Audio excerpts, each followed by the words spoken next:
Street, a good day as the Dow recovered. It was up by 588 points. The Nasdaq rose 270. The S&P advanced 78. More on these stories at townhall.com.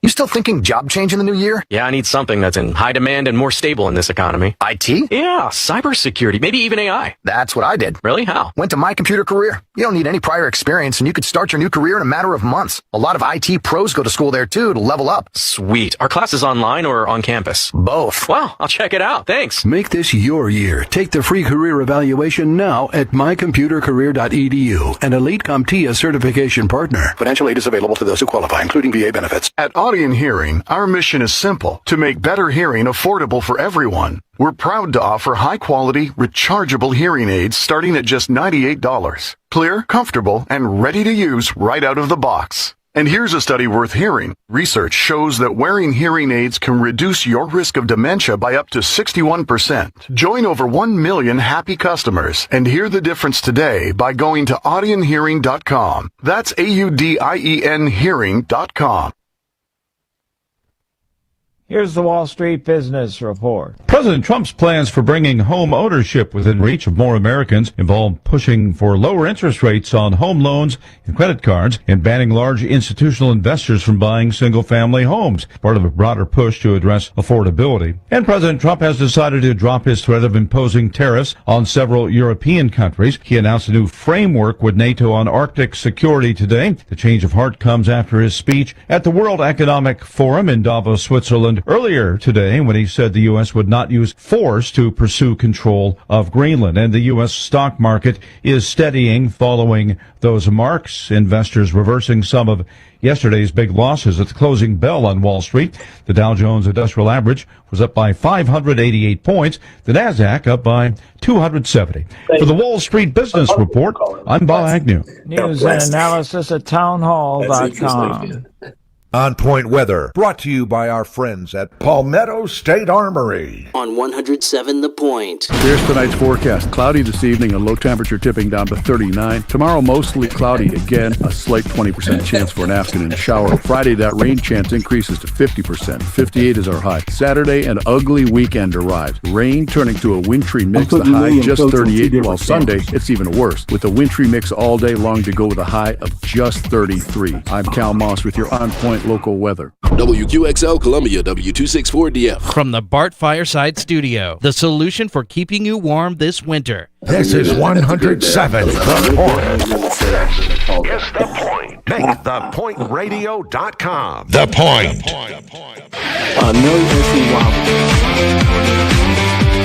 This is Sports Talk with Phil Kornblut and Chris Bergen. Sports Talk is heard across the state on radio affiliates of the Sports Talk Media Network and is streaming live on SportsTalkSC.com, as well as Twitter, Facebook, and YouTube. The South Carolina Education Lottery lucky number to call in is 888-898-2525. That's 888-898-2525. Now, here are Phil and Chris with tonight's edition of Sports Talk. All right, good to have you with us on this Wednesday night edition of Sports Talk here on the Sports Talk Media Network. Coming to you tonight from down at Patriots Point in Mount Pleasant.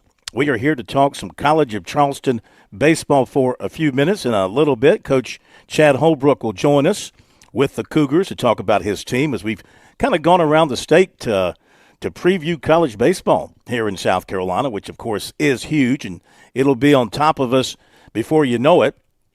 We'll be playing baseball somewhere almost every night. So we've been to Doug Kingsmore for Clemson. We've been to Founders for the Gamecocks, and we're down here at Patriots Point tonight for the Cougars. And tomorrow night we'll be over at Coastal Carolina with the Chanticleers. So we really enjoying getting to know more about these baseball teams and seeing these coaches face to face. Always a pleasure to put the coaches on the air with us live here on Sports Talk. We've got Chris Bergen coming to us. I think he's been out salting his sidewalks, gassing up his snow plow. I mean, he's just ready. He's ready for the blizzard of 26. Well, if it were going to be, I'm getting more and more disappointed with these weather people who are slowly moving the snow out and the ice. I think I'm in for a major disappointment this weekend. Isn't that always the case? I told you. Usually so. Yeah. Here in South Carolina. Now? What's your model? What's your model telling you now? Well, it looks like we're just going to pretty much the entire state is going to get freezing rain in or sleet. Mm-hmm. And so that's no good. All that does is knock power out and make it difficult to drive on the roads and that type of thing. So there's no fun. Who wants that? I want 4 or 5 inches of snow. I know you do. Build a snowman in the ice. I know you do. I'm happy. Just give me some light rain. And let's, like here in Charleston, today it's like in the 58, 59. It's supposed to be 67 here tomorrow, How are we going to go from 67 to, 27? Yeah, that's just that's what we're going to do. That ain't happening. That ain't happening. I hope so. Anyway, we're gonna get to Coach in just a moment. Before we get things rolling, of course, last night in basketball, South Carolina beat Oklahoma in Columbia. First SEC home win for the Gamecocks this season, so good for them. Played a good ball game. I was able to see most of it after I left the show last night, and they got off to that great start, 11-0 run by Elijah Strong, and led wire to wire, and they pretty much matched any kind of move that Oklahoma would make. The Gamecocks would either make a shot or they would get to the foul line. Michi Johnson was very good getting to the foul line in the second half, and defense was good late. Bergie, they forced Oklahoma into 10 straight 3-point misses to close out the game. So that kind of nullified any hope that Oklahoma had at making a run, 85-76. So that's got to be a confidence-building win for South Carolina as they get ready to go on the road to where are they going? Texas A&M? Texas A&M. Mm-hmm. Yeah, Texas A&M, and then Florida comes to Columbia next week. But that's a good win for them and something. Now, they've just got to go out and build on this. This is the kind of thing you got to kind of lay that brick down, and you got to kind of build on it and get yourself a little bit above 500 here if you can on the SC side of things. Well, these are games like the one they had against LSU that Lamont Paris looks at his team and says, all right, why can't we have this kind of effort every night? Why do we have to lay an absolute egg when we play a team like Arkansas, who's considerably better than the Gamecocks, but still got to go out and compete?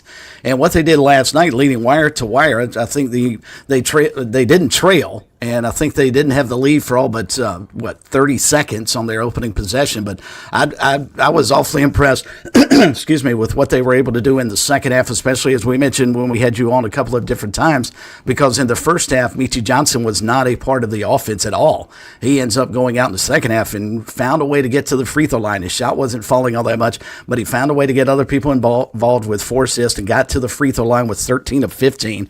And I thought they'd have to finish the game making about 12 threes to win that contest. I actually made that prediction when we went off the air. They didn't have to do that because, as you pointed out, they got after Oklahoma defensively, and that's what they've done all year. They're not bad against the three defensively. Their problem has been throughout the year when they lose games is they haven't shot it well.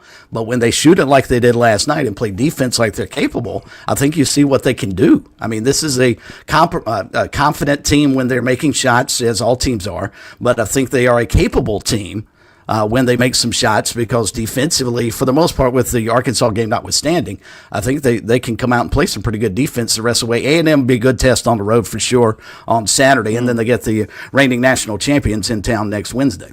But winnable at A&M. Look, they didn't match up well with Arkansas. Let's face it, Arkansas, too many really good players, and they got it going, and I do think the Gamecock players started hanging their heads and didn't really give the effort. I think they had a come-to-Jesus moment after that game with their head coach, and he probably said some things to them that it looks like they've taken to heart, because the effort at Auburn was really good, and effort last night was good, and there's no reason they can't go to Texas A&M and have a good effort. They had all 5 starters. This is what you like to see. They had all 5 starters in double figures. Michi Johnson had 20, but only 3 field goals. He was 13 of 15 from the line.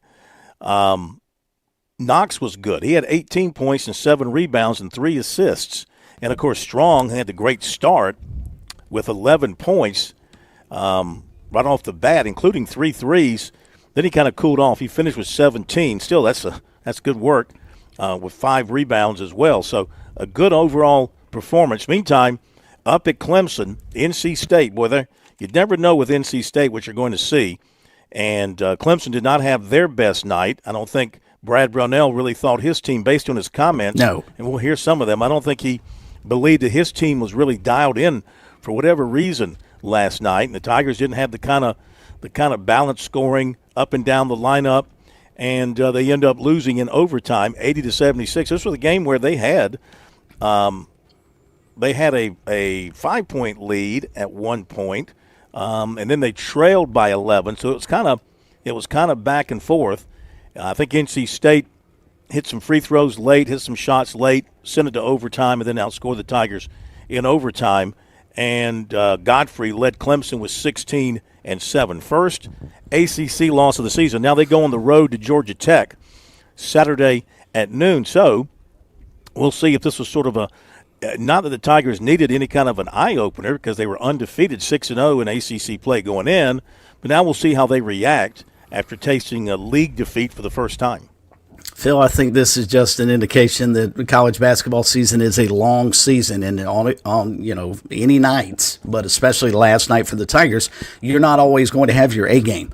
Sometimes you have your C game. They turned it over 13 times. NC State scored 19 points off those turnovers if you're looking for a difference. Plus, they didn't make free throws, 15 of 24 at the line, and State was 22 of 25. So if you're looking for stats to sort of lead you to believe why NC State was able to win, there are 2 of them. But when you win 9 in a row, sooner or later, history tells you, especially if you're not, say, Duke of the early 90s and, the Vegas team that we saw in the 90s, if you're not that kind of talented team, and Clemson is a talented team, but not to that degree, you're going to have a bad night, and they basically just did. Now, as the players said last night, they've got to flush this and bounce back and be ready to go on the road, and I think they will. I mean, I think they're talented enough at their core to do what they do, but Clemson is not a team that can overcome, 19 points off turnovers most nights and end up winning a ball game, and I think they saw that last night. Yeah, I agree with you. And tonight we've got Asheville playing at Upstate. That game just underway. And you've got Samford at Wofford, and that game was just tipped off a little while ago. And Radford at Winthrop tonight. Those are the games in the state of South Carolina tonight. We got a lot to talk about after we visit with Coach Holbrook. I mean, obviously, still a lot of stuff going on out there in the free agency world, college football. It's really ugly now with the lawsuits are flying left and right, with Duke suing their former quarterback. That's one lawsuit going on.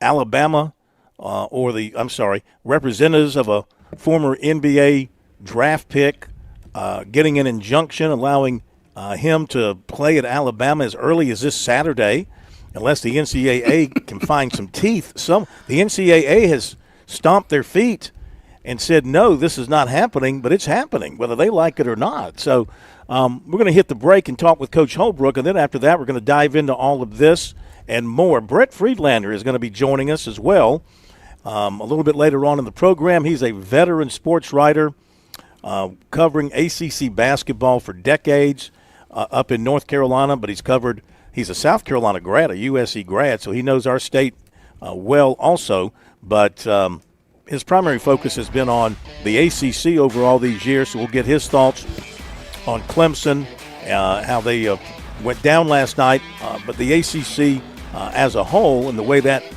league race is shaping up at this point, with Clemson and Duke having been the two at the top of the standings. Now Clemson has dropped off after that loss last night. So we got all that coming up and a bunch more. We'll be back in just a moment. I'm State Treasurer Curtis Loftus, here to share some great news. Future Scholar, South Carolina's 529 college savings plan, can now be used for a lifetime of learning. From K through 12 to college and beyond, saving tax-free for your child or grandchild's education has never been easier. You can start with any amount. Contributions are tax-deductible and earnings grow tax-free. Discover the smart, easy way to save for college today at futurescholar.com. Traveling can be the worst, especially when you can't find your favorite show. Well, don't worry. We've got the perfect way to keep up with everything happening in the Palmetto State when you're away from home. Just pull up the Chief Sports app on your mobile device, and you can listen live to Sports Talk. All right, welcome in, everybody. Sports Talk Media Network. So the next time you can't find us on one of our great radio affiliates, just log on to the Chief Sports app, the best way to stay connected with the Sports Talk Media Network. If you missed the home equity line of credit offer from Founders Federal Credit Union, we have good news. The offer has been extended, but don't wait. You only have until January 31st to get up to $750 toward closing costs when you open a Founders HELOC. Perfect for big purchases, home upgrades, or paying off debt. Visit foundersfcu.com/HELOC for more information. Membership qualification required. Institution NMLS identifier number 410646. Equal housing lender. See website for details. I'm attorney Jim Corbett. I'm not a case manager. I'm a lawyer for over 35 years. I don't charge 40% for your injury in your wreck case or any on-the-job injury. Call 803-765-2968 and ask for Jim Corbett, or email me, jim@jimcorbettattorney.com, for the experience of a lawyer handling your injury case. Jim Corbett, 803-765-2968. jim@jimcorbettattorney.com. Put 35 years of experience to work on your injury case.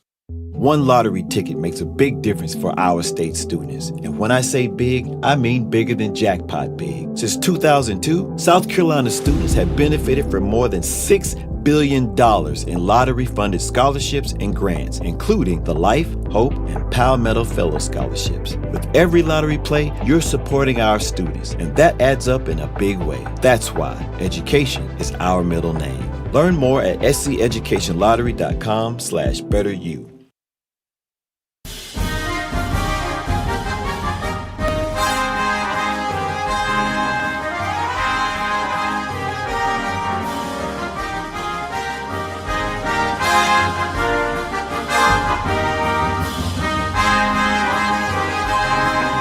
Okay, welcome back. It's Sports Talk Media Network on a really nice, those overcast, or it was overcast before it turned dark.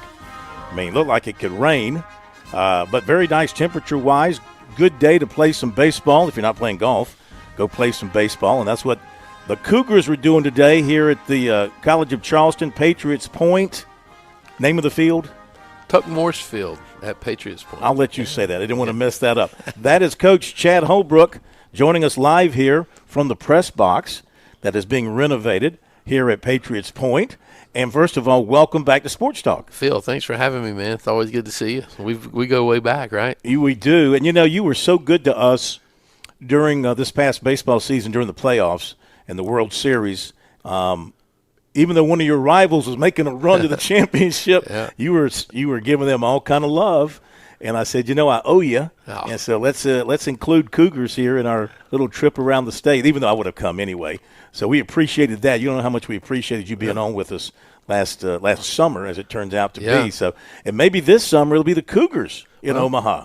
Well, I think, you know, that's one beautiful thing about our sport is us mid-majors feel like we have a fighting chance. Yeah. You know, and you're not going to see a mid-major team play in the national championship football game. It's a different sport. Yeah. You know, very rarely do you see mid-majors make it to the Final Four in basketball, because I don't think you classify Gonzaga anymore as a mid-major. They're pretty dang good. They've shown. And I don't look at Coastal Carolina as a mid-major, but in our sport, you've seen a number of mid-majors make it out to the College World Series. So we all dream big, and you know, you never know. You get hot at the right time. You just never know what's going to happen. Murray State made it last year, you know. And, when we were out there with South Carolina, Stony Brook was out there. Kent State was out there. So mid-majors have a fighting shot in our sport, and that's what makes our college baseball a lot of fun for a lot of people. Absolutely. And like you mentioned, you know what it's like to be out there, both with you were out there with the Tar Heels too, right? Right, yeah. 3 times, you know, I was lucky to go – three years in a row with North Carolina, 6 and 7 years. I came to South Carolina. We didn't make it in 2009, and then we went 10, 11, 12. Yeah. So, yeah, I was a lucky coach. I dreamed about these going and watching as a kid, just going and watching a game in Omaha. To go out there and be able to coach and 6 times in 7 years and actually win 2 of them is, man, I'm an awfully lucky guy. Well, I mean, it is your back that is seen on the big poster at Founders Park still. I mean, you're the one diving on the pile. And no one can take that away from me. You know what I mean?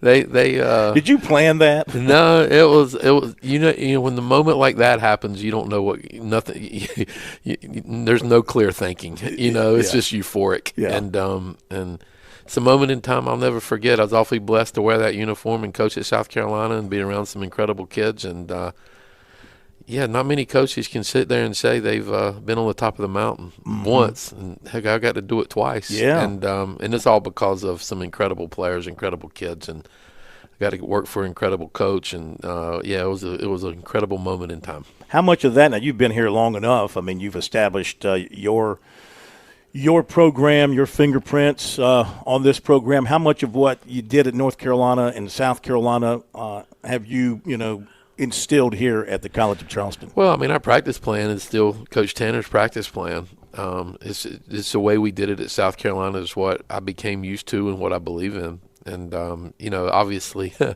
Coach Tanner's the best, one of the best to ever do it. But to be able to take a lot of what I learned from him, I've worked for some great coaches. You know, Mike Fox was a great coach, and he's a Hall of Famer. And he did an incredible work at North Carolina, and I was lucky that he kept me on his staff and played for and worked for Mike Roberts, another Hall of Fame type coach, and so I've been awfully blessed. But I would say if you watch us practice and you watch us play, I hope that people say, they will watch us practice or they'll watch us play and they'll say, you can tell that program has learned a lot from Ray Tanner, and that's just kind of how we do it. You've been so close. Yeah. It's probably caused your hair loss. I mean, you've been so close. What can you do? What can you do to get over that hump? We've had good teams, and I'll be the first to tell you we're the school that historically gets one bid. Mm-hmm. We get one bid in our league. So I'm not going to let that. We try to schedule as best we can, Mm-hmm. But right now we hope to get to be a 2 or 3 bid league here soon, Mm-hmm. and hopefully this year. Our schedule is going to be awfully hard, so hopefully our schedule will put us in conversation. But it comes down to playing. When you're a 1 bid league, you got to play really, really good baseball at the right time. Mm-hmm. And over the course of incredible seasons, we've played great. Heck, 2 years ago we won 29 of our last 33 games, and to this day I felt like we're robbed, from a bid. We should have. I mean, no one can convince me otherwise. Yeah. But that's sometimes the lack of respect a mid-major school gets when and they committees tend to lean on the Power 4 schools, and that's just the reality of it.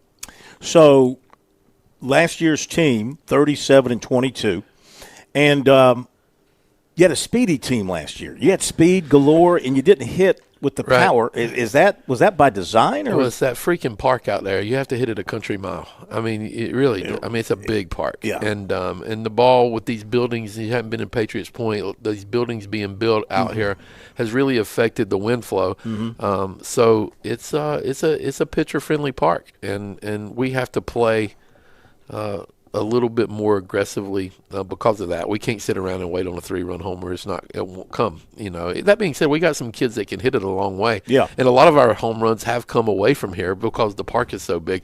And if the wind's blowing in, you can forget it. You can hit it 3 times and it's not going out there. So does the wind blow in most times? It's a flip of the coin. Is that right? The north wind is the cold wind. When it's cold out here and it's coming from the north, Yeah. it's blowing straight in. And Yeah. it's the south wind that's blowing straight out. But you never know. In some years, it blows in a lot more than it blows out. It's a different park for sure. It's a pitcher-friendly park. I guess, major league-wise, remember when you couldn't hit them out of the Astrodome back in the day? Right. It's a pitcher-friendly park. That's the only way to put it. You got beautiful new lights. I tell you what, I really like. You got these beautiful new light poles, and the poles are lit. You lit up the poles with the lights, and you got these fancy lights at the top. It's gorgeous looking. Yeah, we live we get to play baseball right on the Charleston Harbor in the shadow of the Ravenel Bridge. I mean, we have an incredible plot of land here. Yeah. I think one of the more scenic spots in all of college baseball, and we're trying to get some things done. To build a performance center, and we need a bigger and more spacious locker room for our players. This program has been good for a long period of time. Mm-hmm. The former players, the current players, the future players here, deserve a state-of-the-art facility. And right now, we don't have it. And is it affecting us some here or there? Yeah, well, I mean, kids like to go to really nice places. You know, right up the road in Conway, they got a really, really nice place, you know, and obviously right up the road in Columbia is a really, really nice. I know their budget's different than ours. Yeah. But their place is really nice. But there's also, we're not asking for Yankee Stadium. We're asking for a really first-class area where our kids can train day in and day out, and hopefully it's not far off. Yeah. Let's talk about some of these kids. Let's start with your pitching. What do you like about your pitching staff? Well, we return a lot of guys, especially in the bullpen. And, you know, Alex Lyon and Davis Aiken are two guys that have been with us for, heck, it seems like 10 years. They've been here a long time. And Alex is all you got to ask, you can keep them for 10 years these days. Yeah, That's all you got to do. Get an injunction, right? Yeah, get an injunction. Well, you know, but Alex has been great. He's a Columbia kid. He's probably going to set the all-time appearance record here at the College of Charleston. You know, you will remember John Taylor at South Carolina. Yeah. Very similar pitches like John, submariner, and can really throw strikes. Davis Aiken has a chance to be our all-time save leader here at the College of Charleston. So our bullpen's intact. We've added some young freshman arms that we're really excited about as well. And then Hayden Thomas returns, and we're excited about him. We got a transfer named Carson Bryant from Georgia Southern that is factoring into our weekend rotation. And Carter Harrington, a freshman from AC Flora High School. Yeah, we got a number of guys. I mean, I could go through them all. I'd take up all my time. But we feel excited about the talent level we're going to put out there. We just got to go out there and play well. We got plenty of time. Unless you got to get all home we for got supper. is time. Yeah, unless you got to run home. Because it takes you how long to get home now? 3 minutes. 3 man. minutes. Yeah, well, 3.1 miles. Yeah. You know, it's not bad. Yeah. Everybody complains about the Charleston traffic, but the old coach with no hair, he doesn't have to deal with traffic. You know, so you know the back roads and the alleys and all that kind of stuff.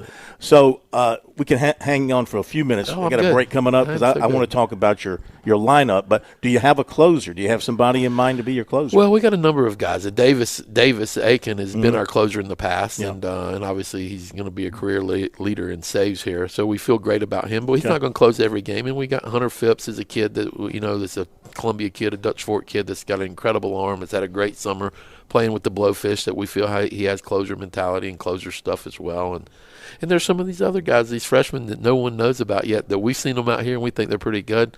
We're ready to throw them out there and see if they can get other teams out. And we feel like they have the ability to do so. All right, we're going to talk more with Coach Holbrook coming up after the bottom of the hour break, so stay tuned for that. We'll dive into other things, the issues of the day. We're going to hear from Brad Brownell and Lamont Paris from their games yesterday.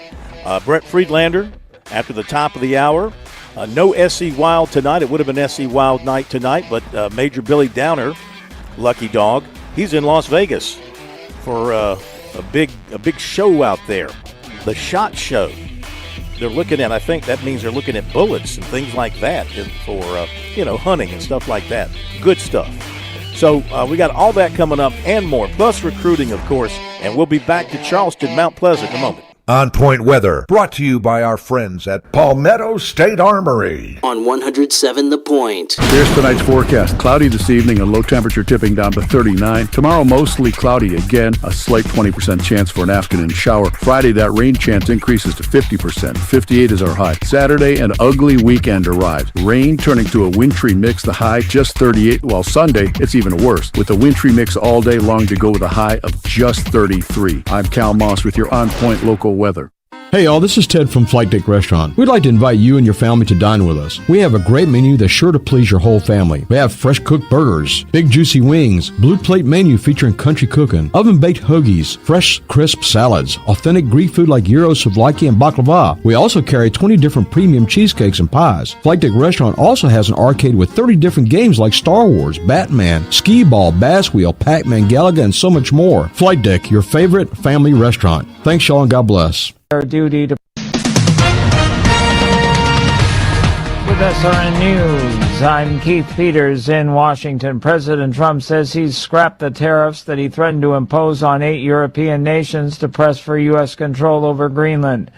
The dramatic reversal came shortly after Trump insisted he wanted to get the island, including right, title, and ownership. He says he's agreed with NATO on a future Arctic security deal that could ease geopolitical tensions. A Texas jury one of the first police officers on the scene of the deadly Robb Elementary School attack in Uvalde. Special Prosecutor Bill Turner said Wednesday that a conviction would send a message that law enforcement must fulfill their duty to protect when a gunman threatens children. On Wall Street, the Dow up by 588 points, the Nasdaq rose 270, the S&P advanced 78. More details at srnnews.com. Are you tired of that sinking feeling when the electric bill arrives? Does the phrase peak hours trigger anxiety and a headache? Do you suffer from chronic fatigue, of watching your hard-earned money evaporate right into the power grid? You may be suffering from utility pain and anxiety disorder, or UPAD. Symptoms include sweating when running the AC, a fear of turning on lights, and a general feeling of powerlessness over your energy costs. It's time for you to try Solarists from Ken at Broker Solar. Broker Solar isn't a temporary fix, but a lasting solution with cutting-edge solar technology designed to address high energy bills at their source. Many clients have experienced immediate relief from high monthly payments with reports of increased home value and greater financial freedom. Imagine a brighter future for your home and your wallet. Side effects include the freedom to use your appliances when you want and a powerful sense of energy independence. Broker Solar, a brighter outlook for your home and wallet. Call us now, 803-807-7417. That's 807-7417 or online at brokersolar.com. Sleep better, dream better, right here at home. Best Mattress has built a legacy of comfort in the Midlands for 97 years. Family owned, locally crafted. Visit West Columbia, Divine Street, or our newest Lexington showroom by the amphitheater to experience real American-made quality. Discover your perfect mattress with our custom comfort test. Plus, get white glove delivery and a reassuring 90-day comfort warranty. No offshore shortcuts, just honest local value. Visit bestmattress.net. Best Mattress. Sleep local. Sleep better. If you missed the home equity line of credit from Founders Federal Credit Union, well, we have good news. The offer has been extended, but don't wait. You only have until January 31st to get up to $750 toward closing costs when you open a Founders HELOC. That's more in your pocket for home improvements, debt consolidation, major purchases, unexpected expenses, or a much-needed vacation. The possibilities are endless. Imagine starting the new year with financial flexibility and peace of mind. But hurry, this special offer ends January 31st. Save more and jumpstart your year. Plus, you'll enjoy competitive rates and flexible terms to fit your budget. Visit foundersfcu.com/HELOC for more information. Membership qualification required. Institution NMLS. Identifier number 410646. Equal housing lender. See website for details. When your temperatures swing, your comfort shouldn't. At Sweet Comfort Services, we make sure your system's ready for anything. Get our $99 preventative maintenance, a full inspection and tune-up that keeps your equipment efficient, reliable, and safe. Thinking it's time for an upgrade? We offer estimates on new Goodman and American Standard systems. You'll get honest advice, fair pricing, and expert installation. No gimmicks, no surprises. Call 803-331-8143 or visit sweetcomfortservices.com to schedule today.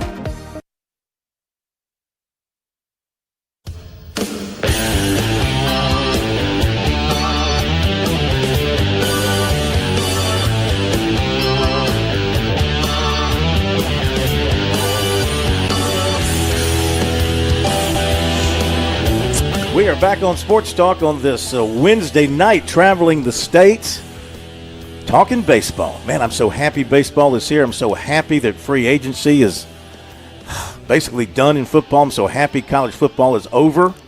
I'm so happy we can get into some basketball. I'm so happy that baseball is here. And we're happy to talk about it with you.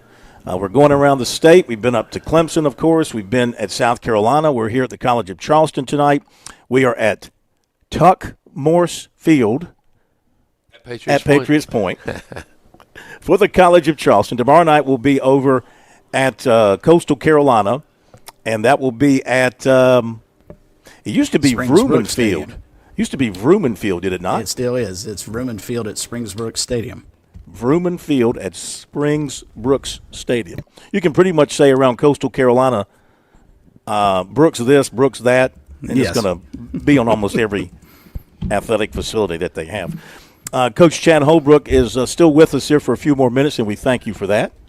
Appreciate it. Dinner can wait, huh? No, thanks for coming. Yeah. Anytime we can talk Cougar baseball, have you in Mount Pleasant, Phil. I mean, it's a great honor for our program. Well, it's an honor for me to be here. So let's go to your lineup. How do you like the everyday group? Well, it's still a lot to be. There's positions that are a lot of competition going on right now. But, Landon Penfield, a Blythewood kid, hit the middle of our lineup last year, was a member of our all-freshman team and has the potential to be a Conference Player of the Year type kid. Brent Gibbs is another one that's was a Clemson commit before kind of got lost in the coaching change between Coach Lee and Coach Bakich, and so we were the benefactor of getting Brent Gibbs, and we're excited about him. He had a heck of a year for us last year before getting hurt, but he seems fully healthy and ready to go. Ethan Plyler was the middle of the lineup bat for us last year from Florence Darlington Tech, and he's put up some good numbers, and we think he's ready for a breakout year as well. So, we got a bunch of older guys. We got some new faces that are going to be two James Island kids that were all-state performers that are going to factor in and contribute to our team. We're fired up about Stowe Rogers and Jake Ammon, and we got some new players, and we got some new older players. My son Reese will factor in and play a little bit, and Peyton Frainer's a returner.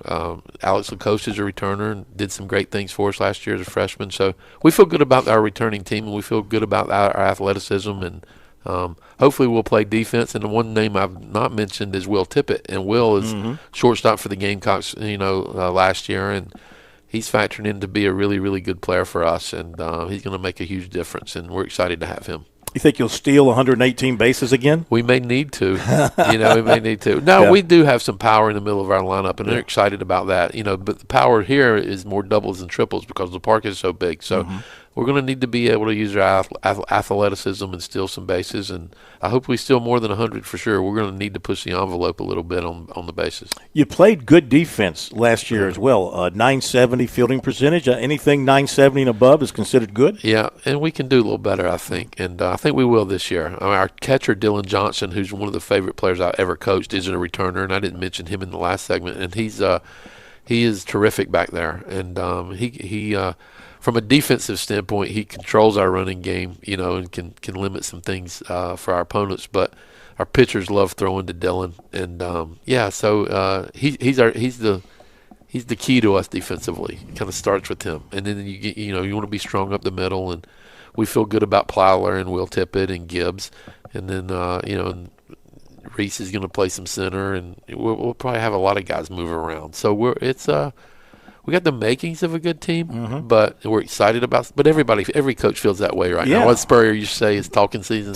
Season. Yeah, and it is that a little bit. But ultimately, we're going to be judged. We're going to be judged by how we play and how many games we win, and hopefully we'll put ourselves in position to win our fair share. How do you like your schedule? Hard. We got Clemson. We're awfully thankful to Coach Bakich for coming down here to Patriots Point to play. So we'll play Clemson down here. We go to Founders Park and play Paul and the Gamecocks in April, I believe. And then games against Coastal Carolina, games against East Carolina, games against Illinois. We open up with Rutgers, so we have a challenge on our hands for sure. And you open up with pretty much a bunch of home games. You got a chance to get off to a good start. You do make a little trip up to Conway, right there in the middle of it, but you got a nice little homestand to open things up. That can help you get off to a good start. If you play good, because these games aren't against the Sisters of the Poor. I mean, we were playing some pretty good people, so we're going to need to play well. We're going to be challenged each and every time that we step out there, and that's going to be good. Get us ready for the conference season, and hopefully we have the makings of a really, really good team. I'm anxious to see them play. Well, I look at your schedule here, and you mentioned Coastal, and Clemson's coming here, and you're going to Columbia. Well, let's don't forget you're going to East Carolina. Yeah. James Madison's usually pretty good. Very. And they're coming. You're playing them in Greenville. What is that? That's a little tournament that Michigan State has up there. We're going to go up to Greenville for 2 games. I love going to Greenville. I was kind of raised there, so it's always good to go back and see some familiar faces and my old stomping ground, so to speak. So it'll be fun to play James Madison in Illinois there. But yeah, we got East Carolina. I mean, we got some big boys on the schedule for sure. Did you check to make sure that all those pitchers from Northeastern are gone? We're not even got Northeastern on the schedule this year. Oh, really? And that being said, they're going to be good. Yeah. They're good every year. But if you're going to ask me one thing that gives me a little heartburn, it's the way our conference did our scheduling. We went to a regionally based type of schedule, which we play a lot of the teams from the South twice instead of making so many trips up north. So we don't play each and every team up north. And I like the schedule where we could play everybody one time. Yeah. Or we play every opponent 1 3-game series. Right. Now we're going to play UNC Wilmington 6 times and not play Northeastern once. Gotcha. I don't know if that's what's good. It's the old American League, National League sort of setup. It's just not good for college baseball, in my opinion. I will say this about our league. Our league has done some really good things. Like a couple years ago, we were 6th in RPI. So it was the Power 5 at that time, and we were 6th. Yeah. So we were right there. Yeah. And then we got this momentum going. We got great coaches in this league. UNC Wilmington's great. Mike Glavin, Northeastern's great. Elon's always had great teams. Campbell now's in the league, great team. We feel like we can hold our own, and we've gone to the schedule. And I think this, in my opinion, is going to put a pause on the momentum of what our league was trying to accomplish.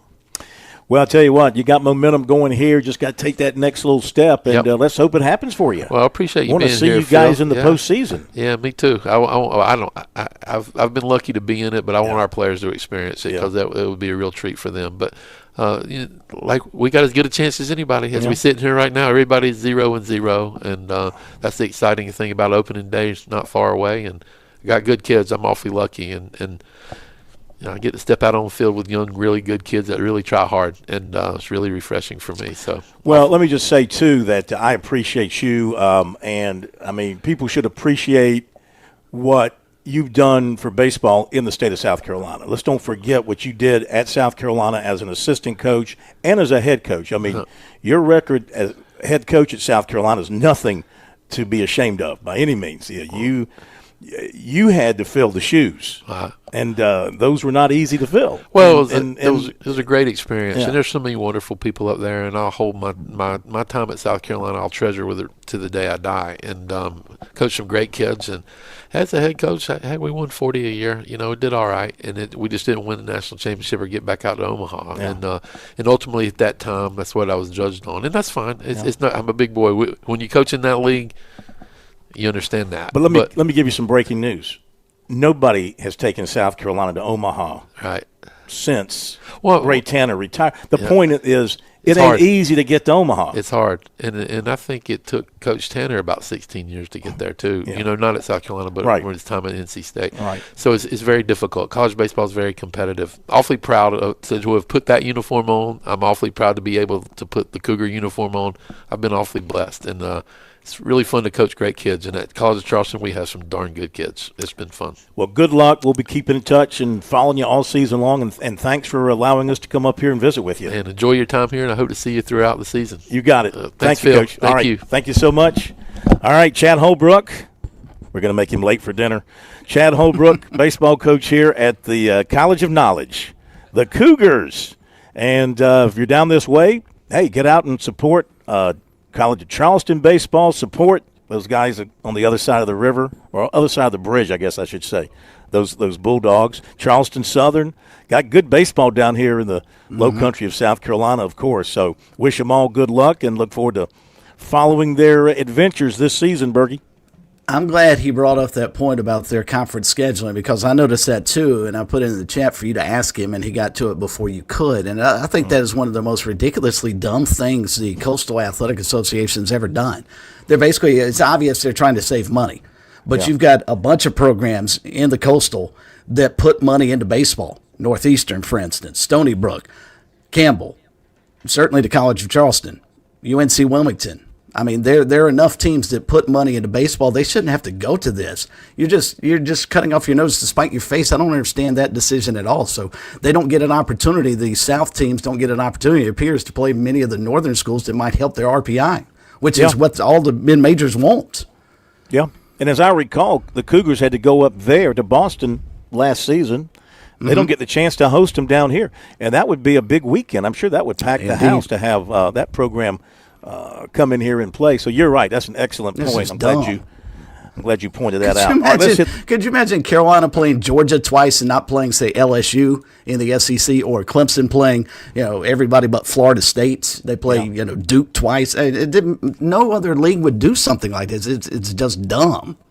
All right, got to run to the break, and we will come back with more as we dive into some things here on Sports Talk. You're going to join us. Our phone number, 888-898-2525, 888-898-2525. It is a South Carolina Education Lottery lucky number to reach us here tonight on Sports Talk. Our text line number, 803-900-4847, 803-900-4847. We'll be back to Patriots Point in just a moment.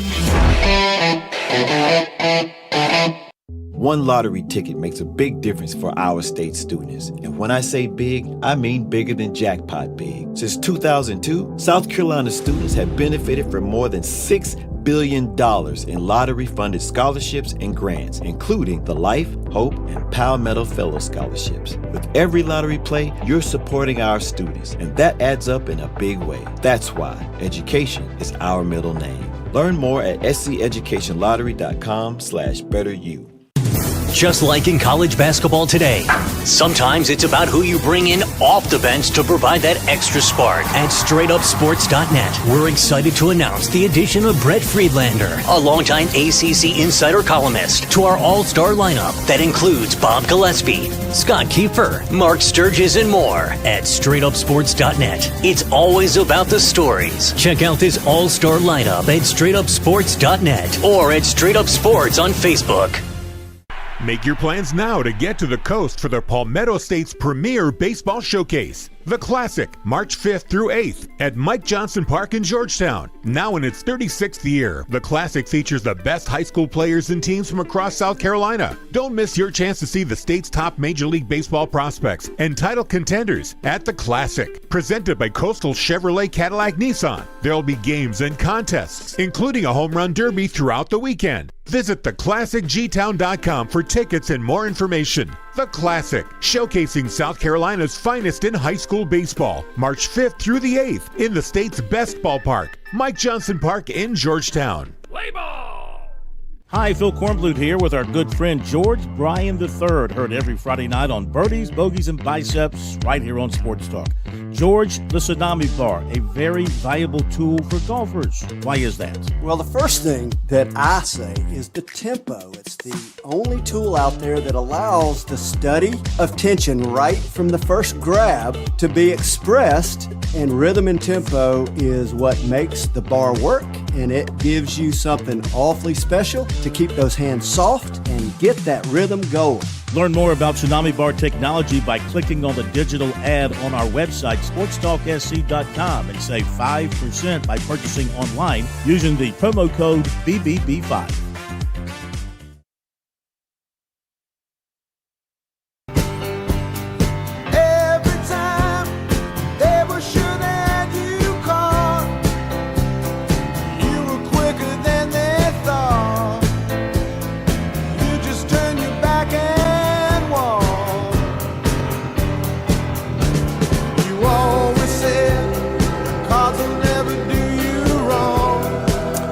They'll be heading up to Conway tomorrow, so we'll be heading over towards Murrells Inlet area tonight.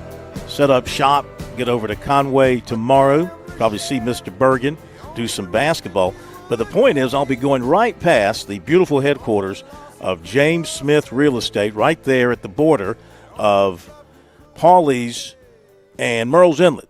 So that's where you can find Jimmy Smith to help make you the best plans for your upcoming spring, summer vacation. Or if you want to come down and enjoy the snowfall this weekend, don't let that hold you back. He'll take care of snow bunnies. So just give them a phone call at 843-237-4246. Look them up online at PawleysVacationRentals.com. Of course, Pawleys Island, a beautiful place. But they can find you a place up and down the coast. Surfside, Garden City, Murrells Inlet, Debadoo area. I mean, they go all over to find you what you're looking for. So just give Jimmy Smith a phone call at James Smith Real Estate, or stop by and see Jimmy and look at the paraphernalia, the memorabilia, I should say, the memorabilia and the paraphernalia that he has at his office, sports stuff from all over the state of South Carolina and all over the SEC, the ACC, some professional stuff as well. He's got a great collection. 843-237-4246. That's the number to reach him at pauliesvacationrentals.com. All right, phone number 888-898-2525. South Carolina Education Lottery lucky number. Don't forget to learn more about the lottery's impact at sceducationlottery.com/educationwins. And playing for fun is a win for education. So, Bergie, as I've been saying, a lot of stuff going on. Let's hit on some of these things real quick. In no particular order, Clemson wide receiver Tristan Smith is now suing the NCAA. David Hood of TigerNet posting a story a little while ago. He has sued the NCAA. Smart for him in that he's doing it in Pickens County Court of Common Pleas. So I like his chances. He is alleging the NCAA arbitrarily denied him an additional year of eligibility and cost him hundreds of thousands of dollars in potential NIL compensation. Lawsuit was filed on Tuesday. He's seeking an injunction that will allow him to play for Clemson this coming season. Of course, he transferred for the 25 season after a stellar 24 year at Southeast Missouri State, and he played the 24 season at Southeast Missouri State, and then he spent 2 years before that at Hutchinson Community College. He argues that the NCAA improperly refused to waive the 5-year rule, which limits athletes to 4 seasons of competition within a 5-year window.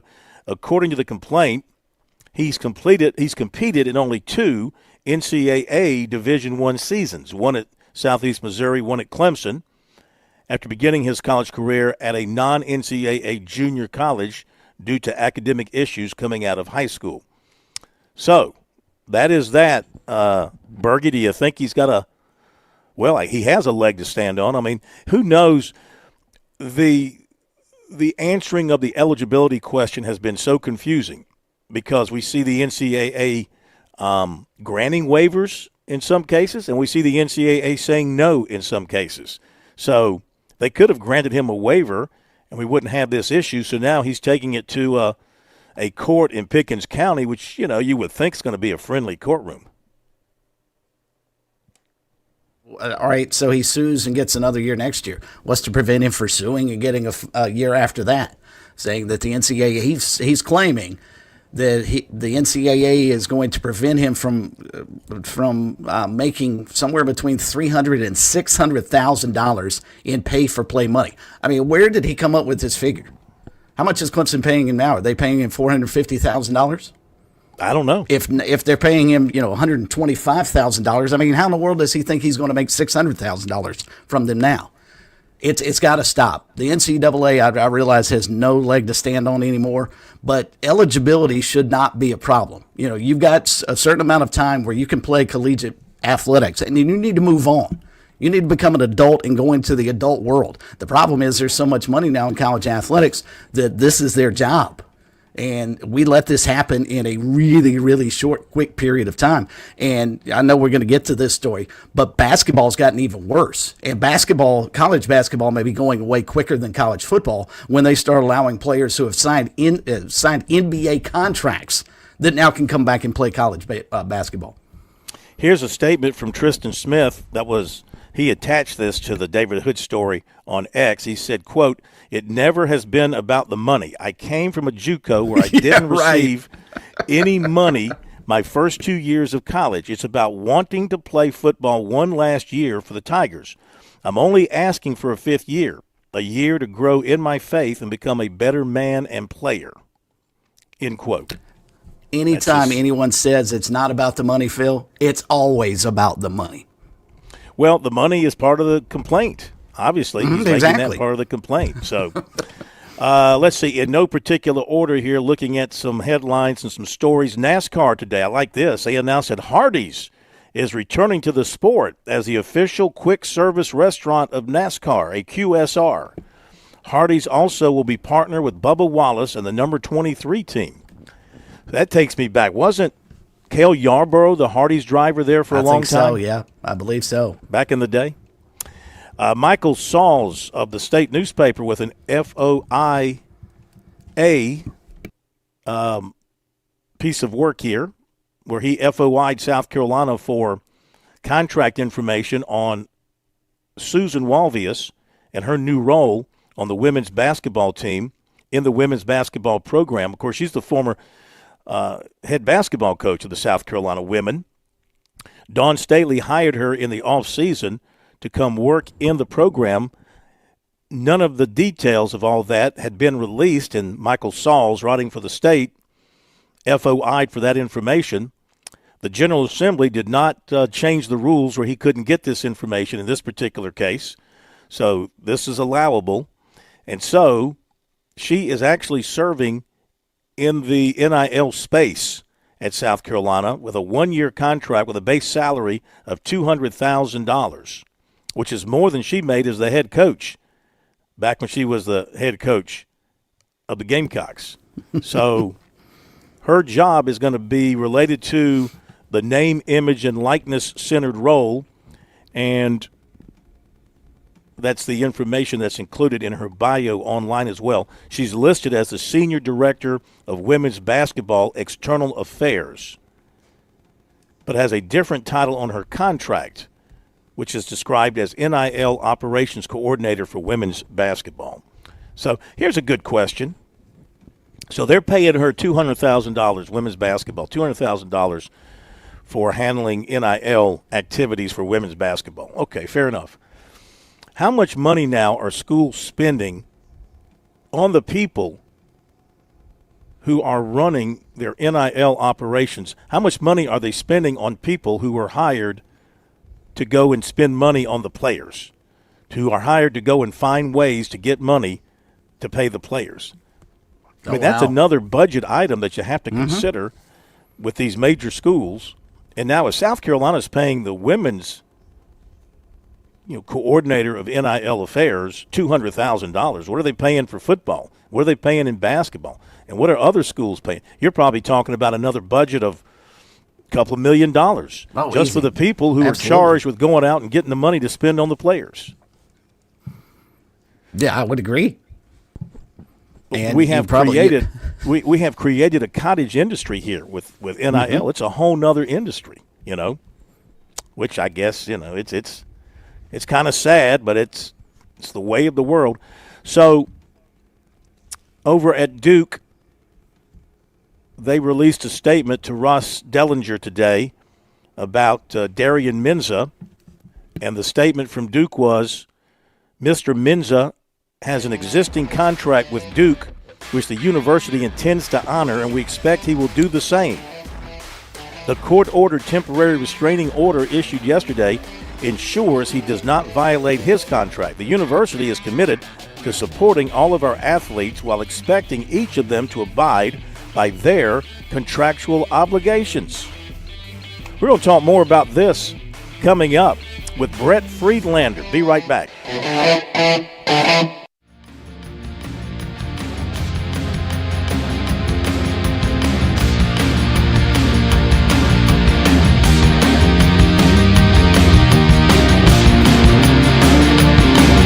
WQXL Columbia W264DF. From the Bart Fireside Studio, the solution for keeping you warm this winter. This is 107 The Point. News this hour from Town Hall. I'm Keith Peters in Washington. The U.S. Supreme Court seems inclined to keep Lisa Cook on the Federal Reserve Board, despite Donald Trump's attempt to fire her based on alleged mortgage fraud. Critics say the move is purely political. Justice Brett Kavanaugh, a Trump court appointee, says, no remedy available, very low bar for cause that the president alone determines. I mean, that would weaken, if not shatter, the independence of the Federal Reserve that we just discussed. No president has fired a sitting governor in the 112-year history of the Fed, which was structured to be independent of day-to-day politics. Justice Kavanaugh also raised questions on the future effects of the case. Just thinking big picture, what goes around comes around. I'm Lisa Dwyer. President Trump says he's scrapped the tariffs that he threatened to impose on 8 European nations to press for U.S. control over Greenland. The dramatic reversal came shortly after Trump insisted he wanted to get the island, including right, title, and ownership. He says he has agreed with NATO on a future Arctic security deal that could ease geopolitical tensions.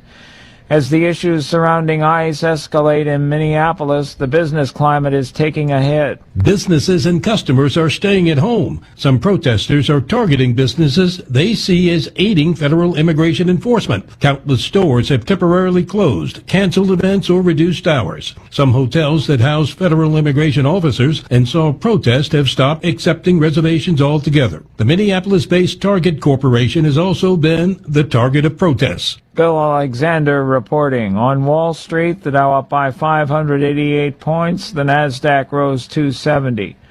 More on these stories at townhall.com.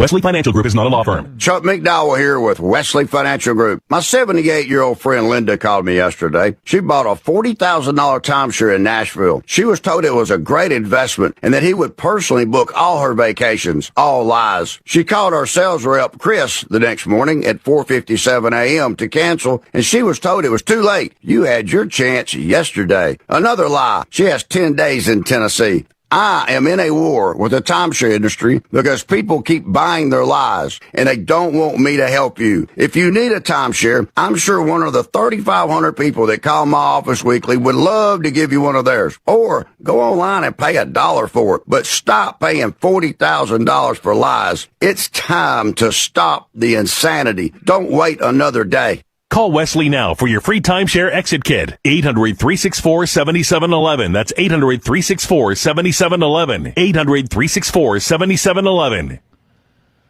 A commuter train crash in Catalonia, Spain has led to the suspension of rail service in the region.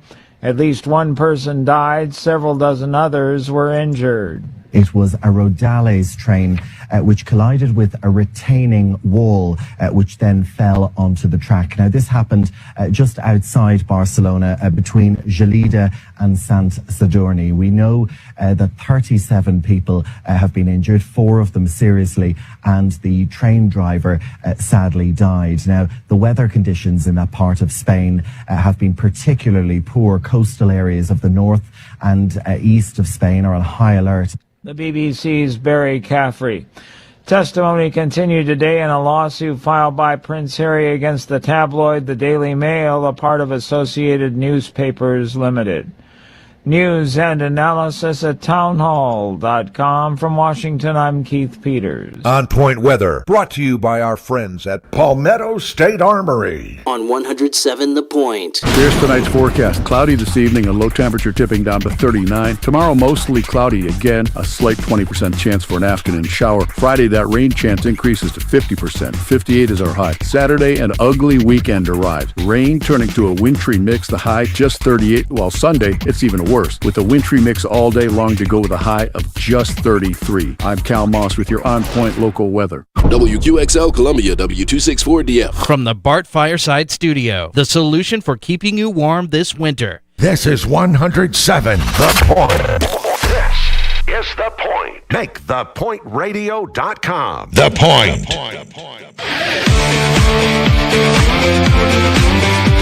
Welcome back to Sports Talk on the Sports Talk Media Network.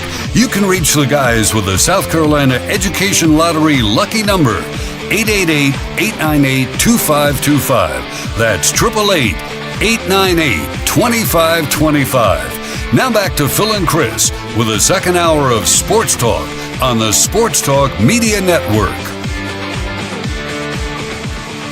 All right, welcome back, everybody. Busy Wednesday night. Great that you're with us tonight all across the state of South Carolina on this very pleasant, kind of warm January evening.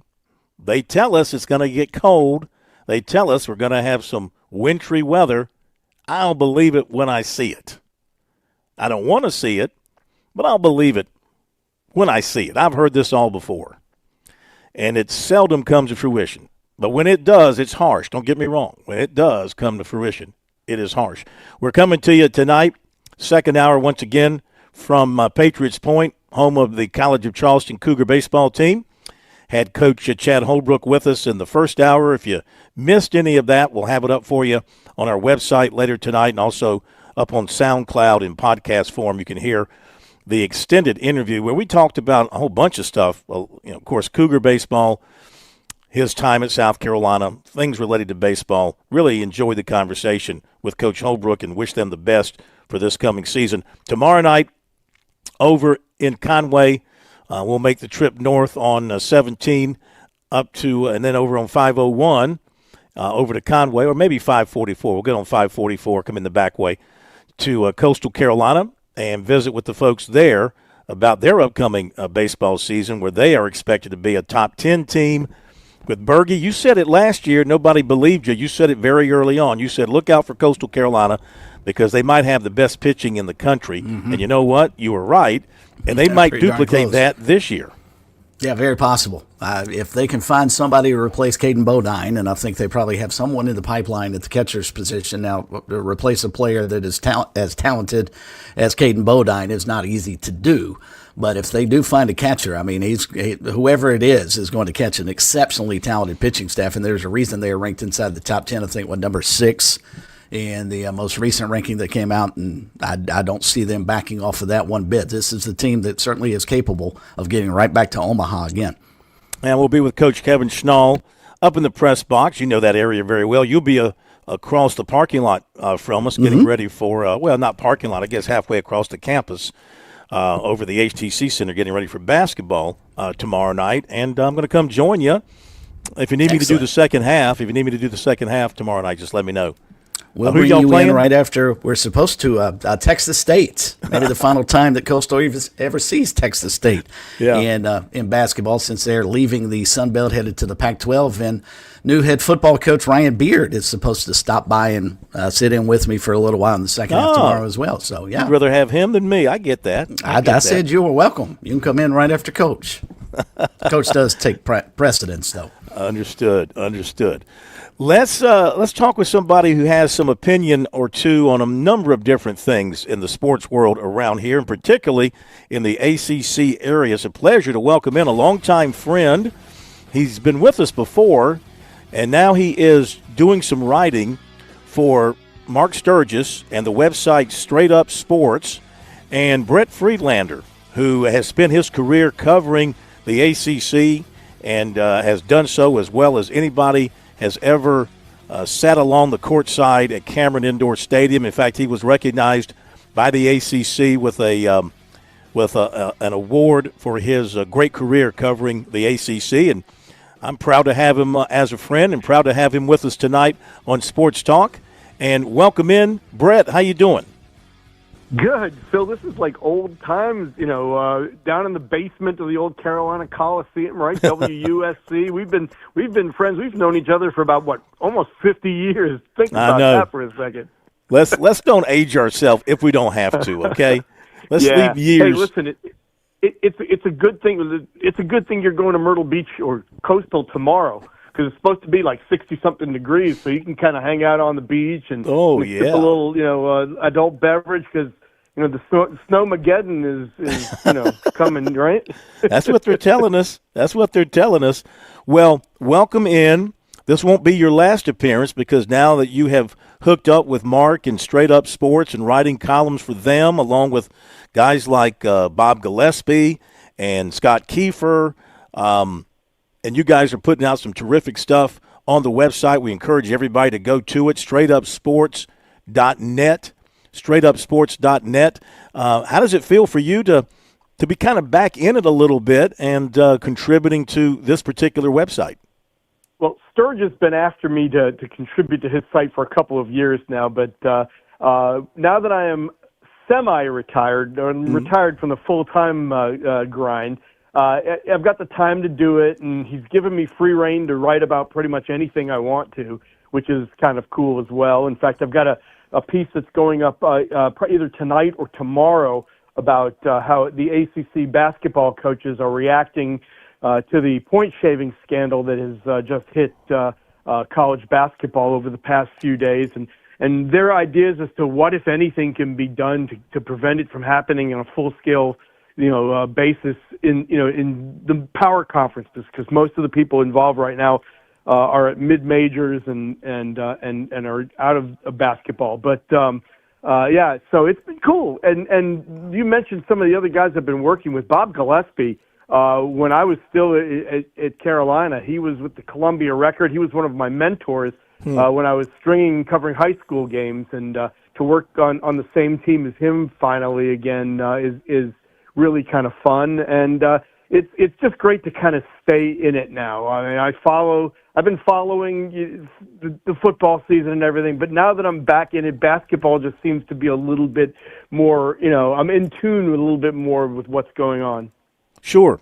That's one thing I wanted to pick your brain on is the ACC and what's happening with the race there in the ACC. And, of course, you had NC State beating Clemson last night in Littlejohn in overtime, leaving Duke as the only undefeated team in league play at this point. Were you surprised that State went in and beat Clemson last night?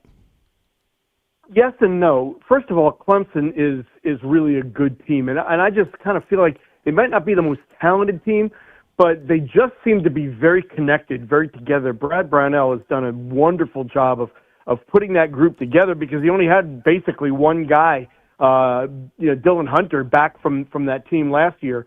But in a way, I'm not, because NC State is, you can change the coach, you can change the players, but that's the most Jekyll and Hyde program I've ever seen from one day to the next.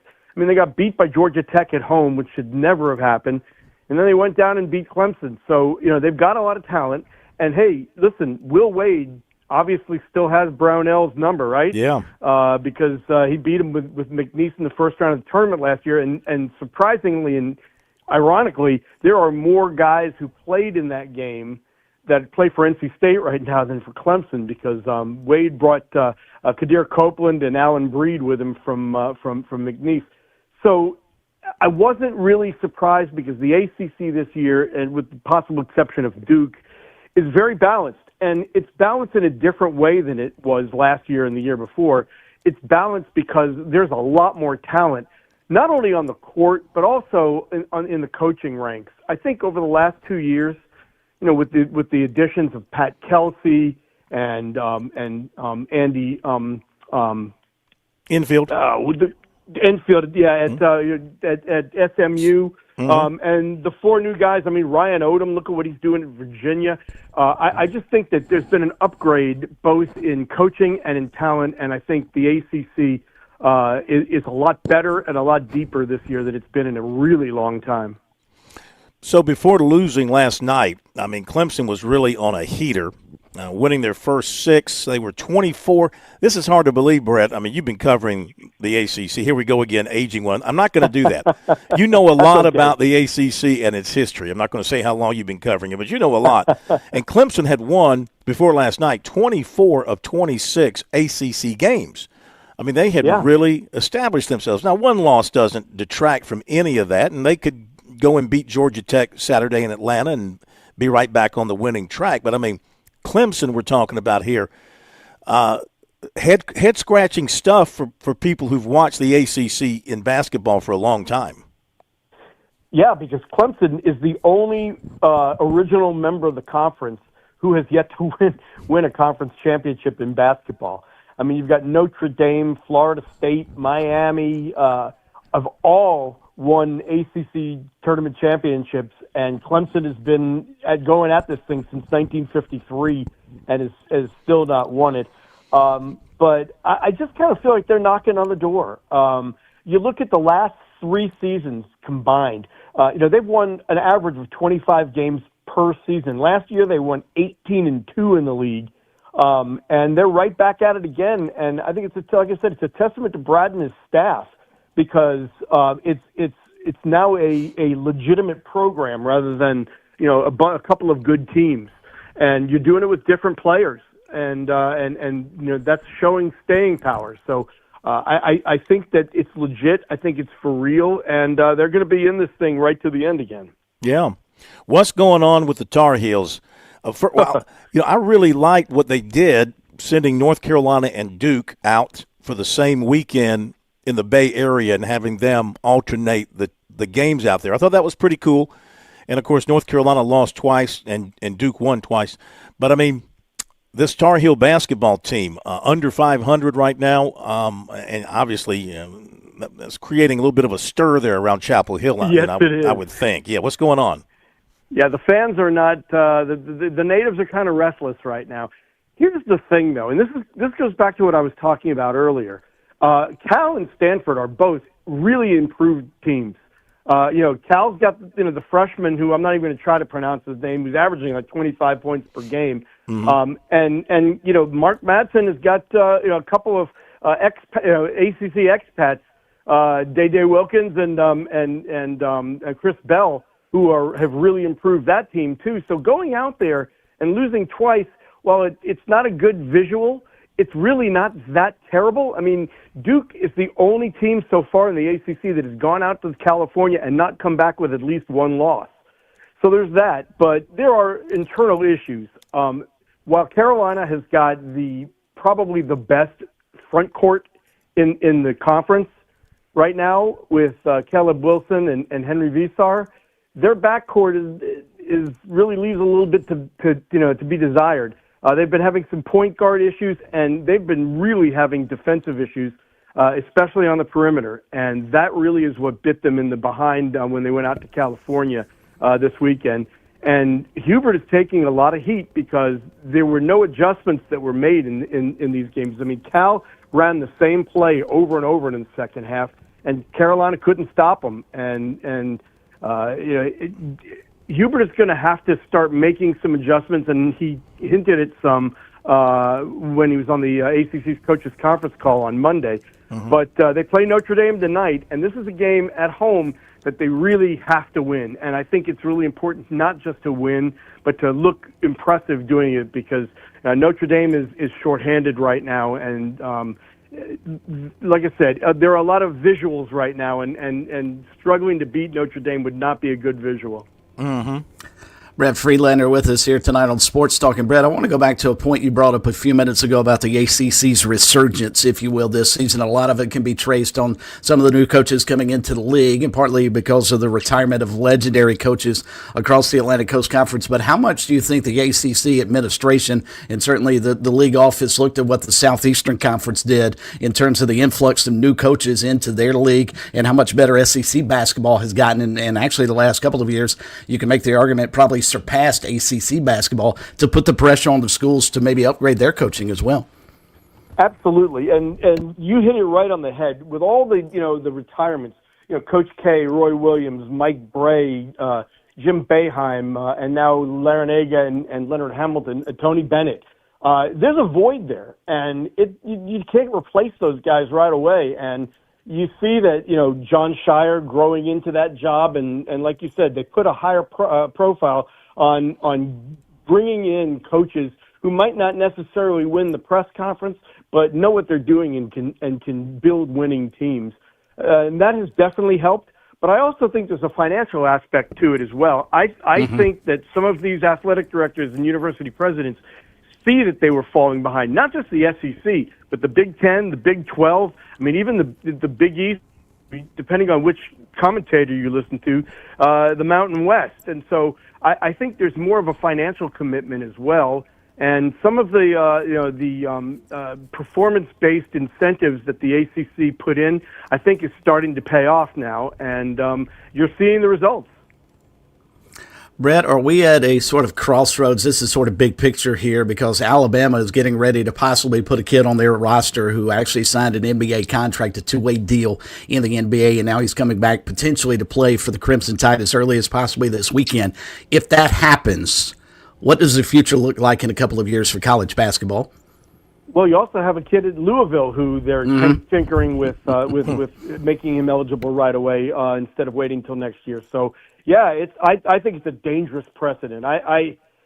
in baseball you can get drafted, but as long as you don't sign, you can play, right? But you have to go back in the draft, and in some other sports, I believe soccer, you can get drafted but go play college soccer till your eligibility is up. But there's got to be some guidelines to this. There's got to be some rules, because right now it's the coaches like to say it's the Wild West, but it's beyond that now. It's just Looney Tunes. And it really is. When you start bringing in professionals, college athletics, because of NIL and some of these other deals now in profit sharing, it's really professional sports with college teams' names. The whole charade of the student athlete is really kind of gone the way of the dinosaur. But this is taking it to a new level, and I think that some guidelines have to be put in place. And like LeBron James has four years of eligibility left, right? Theoretically. So, he always said he wanted to play for Duke, so who knows? So, yeah, I think it's something that absolutely has to be addressed, because it's gotten out of control. If the Boozer twins weren't bad enough, they could add LeBron James to their backcourt. Wow. and here's the other thing, too. Earlier this week, Duke, speaking of Duke, just sued their quarterback, Darian Mensah. Why? Because he signed a 2-year NIL deal when he first came from Tulane last year. Well, he had a great season. He's being mentioned as a Heisman Trophy candidate next year, and his value has gone up. He's in the transfer portal, and basically they say that he's breaking a contract and he's got to stay at Duke. So, there are a lot of things right now, and I kind of blame the NCAA for this, because they saw this coming, and instead of embracing it and setting out rules for things like G League players, and eligibility, or NIL and contracts and things like that, they just kind of let it go, and now they're looking to Washington for help, and those guys can't come up with solutions for important stuff, and somebody's got to do something. Somebody's got to step up and do something, because college sports is really, like you said, at a tipping point right now. Oh, it's crazy. You got Clemson wide receiver Tristan Smith suing the NCAA for an extra year of eligibility in Pickens County Court.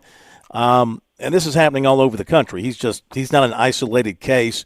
What really is juicy, though, Brett, are these cases where schools are suing players to try to hold them to the terms of the contracts, or players are suing schools to get out of the contracts.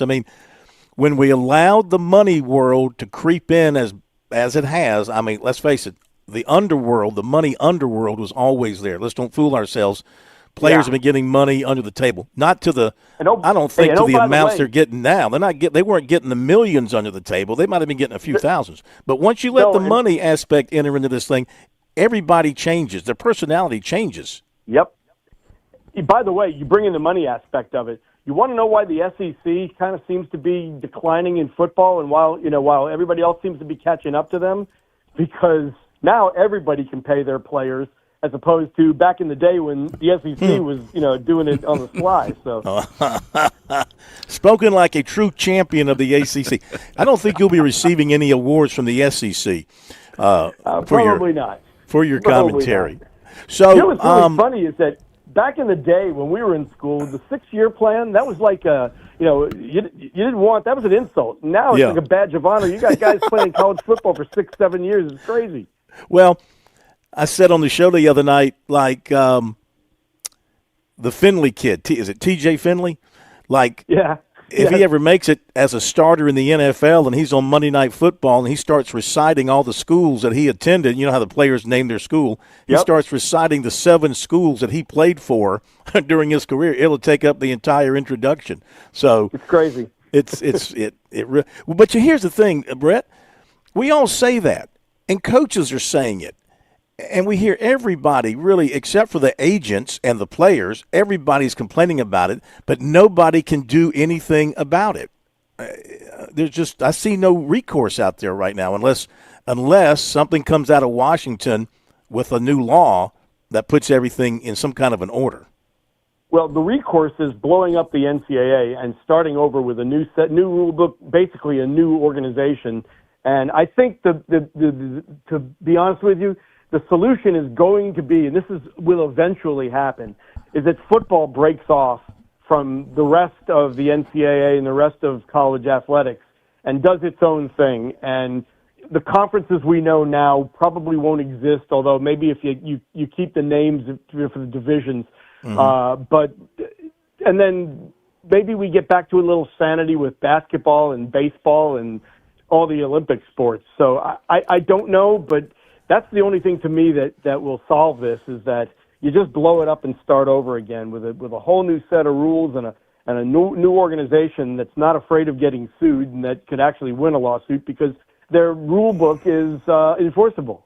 Yeah, I think the only way you can do that is the players have to be finally acknowledged as employees. They have to be unionized. There has to be collective bargaining. But let me also say this. As people like us sort of sit here and bellyache and yearn for the good old days where you actually knew the players on a roster, let's face it, without this world that we're in now, an Indiana probably never wins a college football national championship, right? That is absolutely correct. And it has opened the door for everybody. And, listen, even, our alma mater, even South Carolina, with the right set of circumstances and the right financial commitment and the right players can do it because, Indiana was the losingest team in college football history. 3 years ago, lost 9 games. Been in the playoffs 2 straight years with the right coach, with the right transfer plan, and the right players. And, in the old days, the pre-NIL, pre-12-team playoff, there were basically maybe 5 or 6 teams that you knew at the beginning of the season.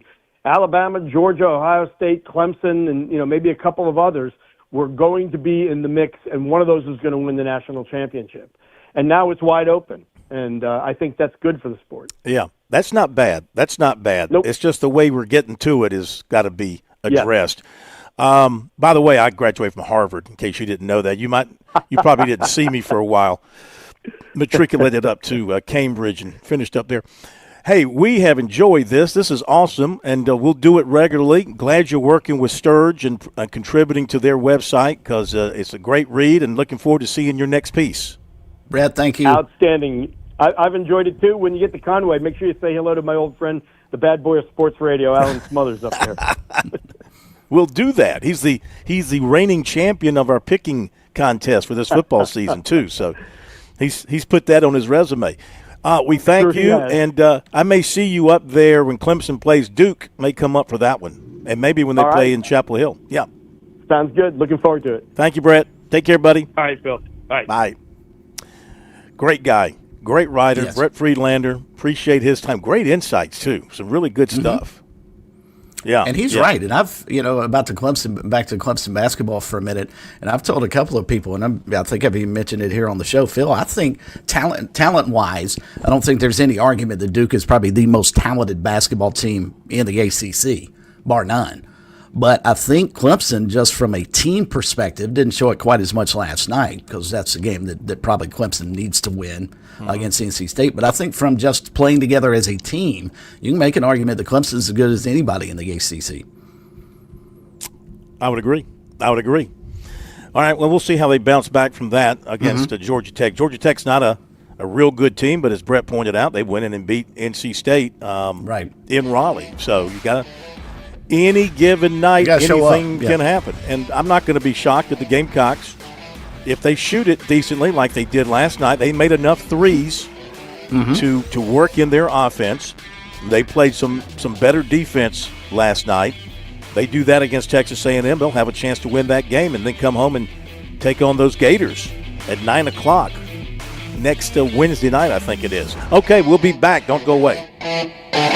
On Point Weather, brought to you by our friends at Palmetto State Armory. On 107 The Point. Here's tonight's forecast. Cloudy this evening, a low temperature tipping down to 39. Tomorrow, mostly cloudy again, a slight 20% chance for an afternoon shower. Friday, that rain chance increases to 50%. 58 is our high. Saturday, an ugly weekend arrives. Rain turning to a wintry mix, the high just 38, while Sunday, it's even worse, with a wintry mix all day long to go with a high of just 33. I'm Cal Moss with your On Point local weather. Attention all gun owners. Did you know you can now purchase a suppressor with a $0 tax stamp? Palmetto State Armory is the go-to destination for suppressors with brands like Dead Air, Advanced Armament, Silencer Co., and many more on hand. Our friendly and knowledgeable staff is there to help walk you through the suppressor buying process and help you make the right decision, whether it's your first suppressor purchase or your 10th. Stop in today and take advantage of the new $0 tax stamp on suppressors at Palmetto State Armory, your premier suppressor dealer. It's to fire. With SRN News, I'm Keith Peters in Washington. President Trump has scrapped the tariffs that he threatened to impose on 8 European nations to press for U.S. control over Greenland. The dramatic reversal came shortly after Trump insisted he wanted to get the island, including right, title, and ownership. He says he's agreed with NATO on a future Arctic security deal that could ease geopolitical tensions. The Supreme Court seems inclined to keep Federal Reserve Governor Lisa Cook in her job. The justices are casting doubt on President Trump's bid to wrest control of the nation's central bank. They heard arguments Wednesday over Trump's efforts to fire Cook based on allegations she committed mortgage fraud. She denies any wrongdoing. On Wall Street, the Dow by 588 points. More details at srnnews.com. Are you tired of that dripping faucet driving you crazy? Is your drain doing more of a gurgle than a flow? Don't despair. Franklin Plumbing and Drain Cleaning is here to save your day. Serving our community as locally owned plumbing experts, Franklin Plumbing tackles everything from minor leaks to major clogs. And we're talking fast, friendly, reliable service. They respect your home. They respect your wallet. Josh and his team offer upfront pricing, and that's important. This team I'm talking about, they're fully licensed. They're insured technicians. They're ready for any plumbing crisis that you might encounter. Whether it's routine maintenance, a stubborn blockage, or a total plumbing overhaul, they'll get the job done right the first time. They've been out to my home, my brother's home, even his business. I'm comfortable, very comfortable, bragging on Franklin Plumbing and Drain Cleaning. Stop letting plumbing problems disrupt your life. Call Franklin Plumbing and Drain Cleaning today and experience the difference that true expertise makes. Visit their website, franklinplumbing.sc.com, or give them a call, 799-2222. That's 799-2222. Franklin Plumbing and Drain Cleaning. When your temperatures swing, your comfort shouldn't. At Sweet Comfort Services, we make sure your system's ready for anything. Get our $99 preventative maintenance, a full inspection and tune-up that keeps your equipment efficient, reliable, and safe. Thinking it's time for an upgrade? We offer estimates on new Goodman and American Standard systems. You'll get honest advice, fair pricing, and expert installation. No gimmicks, no surprises. Call 803-331-8143 or visit sweetcomfortservices.com to schedule today. Life's busy, but that shouldn't mean putting your car care on hold. At Team 1 Suddiff Automotive on Millwood Avenue, you can drop off your vehicle outside business hours and count on our certified technicians to do the rest. From oil changes to engine overhauls, we make it easy for you and your car. Enjoy nationwide warranty, top quality parts, and a team that really cares. You can even visit team1automotive.com and book an appointment at your convenience. Team 1 Suddiff Automotive, we fix everything. That's team1automotive.com. Hi, we're Glenn and Melanie Matthews, your neighborhood partners from Modern Exterminating. Since 1955, we've shielded your homes from unwanted guests. Corporate giants, door knockers, startups. No competition for our 3 generations of trust and expertise in pest control. Choose local, choose family, choose peace of mind. Experience the Modern Exterminating difference. Call 803-765-2315 or visit pestfreesc.com today. We are Modern Exterminating. It's your home and it's our mission. Nothing better than supporting local farmers and getting the best of the best when it comes to beef. Did you know H&J Cattle Company now is a store you could shop at directly? Yep, 2074 Bethany Schoolhouse Road in Saluda. Highest quality beef, a nice drive out to the country, and great playground for the kids. You can even get an ATV tour of the farm. Even have local honey, tallow, elderberry syrup, and beautiful home decor items. Online, it's HandJCattle.com or find us on Facebook, H+J Cattle. Better yet, come around and see us. H&J Cattle Company.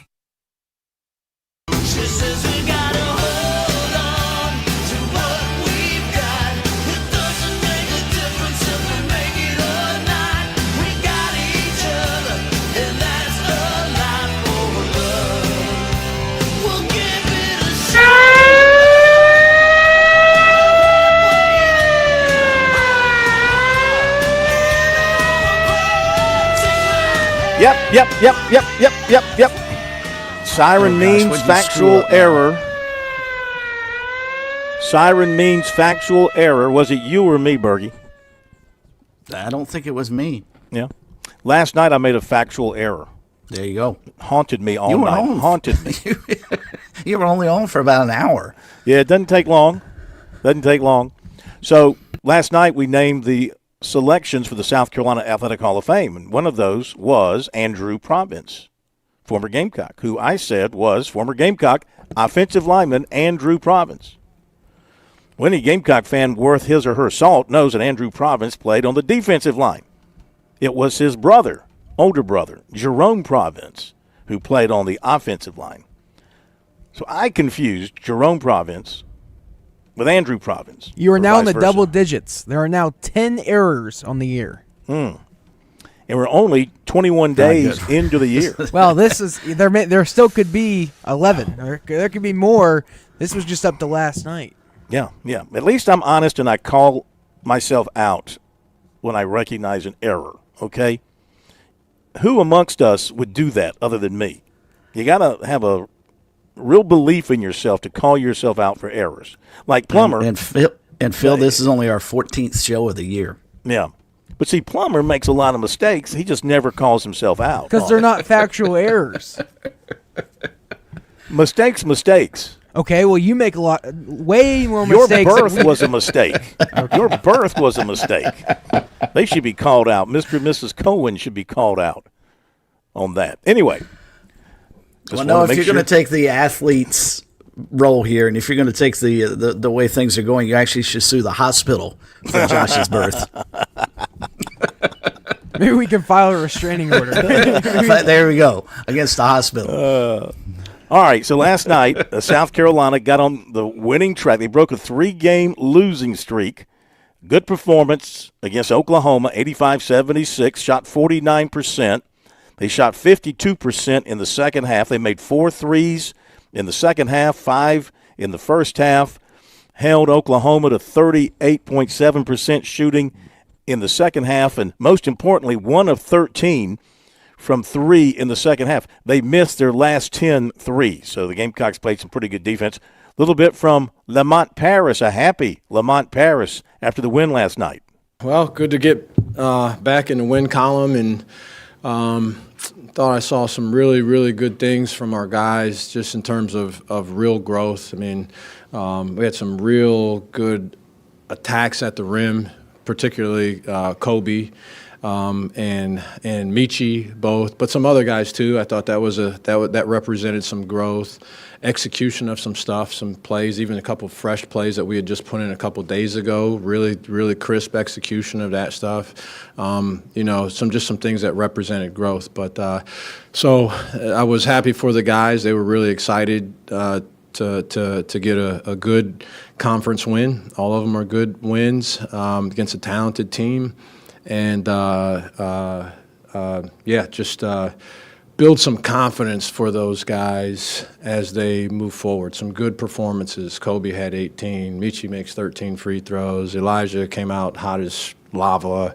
So they need those. They need those things. I mean, everyone needs confidence, and these young people, they really thrive when they have confidence, and their confidence is attached to how they play, particularly offensively. So good win for us, and just really excited for the guys.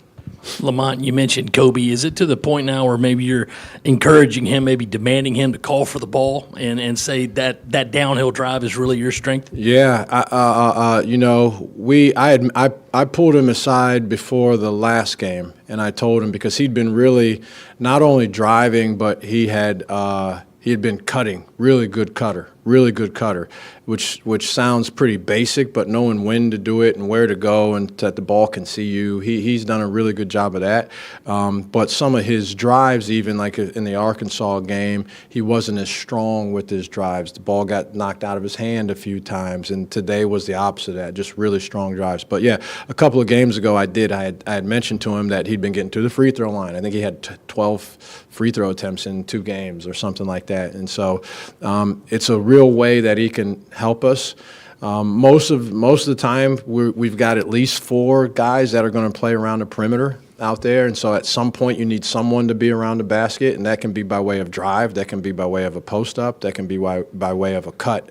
And he's done the cutting and the driving to get into those positions pretty well. And then today he did a really good job of imposing his will physically, as he was really determined to get to some spots in terms of driving.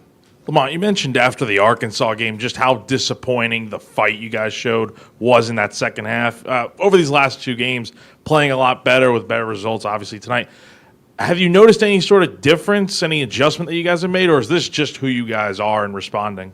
Well, I hope that this is who we are in terms of a response. I challenged the guys after that Arkansas game. And going into the Auburn game, I told them it was, and I never say this to the guys, that this was such an important game. I mean, the most important game that we would play all year was Auburn.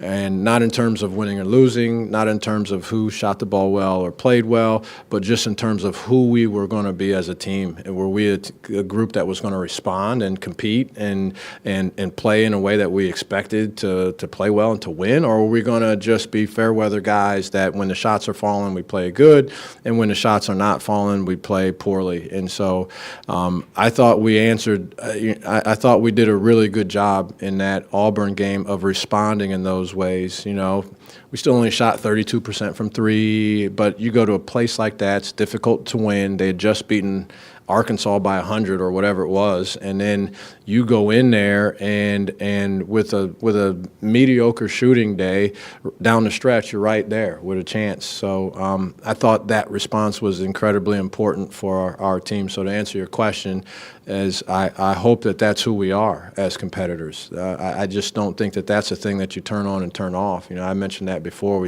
We were in here once before. I said, I can see 100. You get 100 or so practices. Like, not me personally. I would die for a couple of practices as a player, but I could see a couple of practices you're not that motivated to do it. We're doing a bunch of drills, but on game day, you're not competing the way that you need to compete to win in the SEC on game day. Mind-blowing.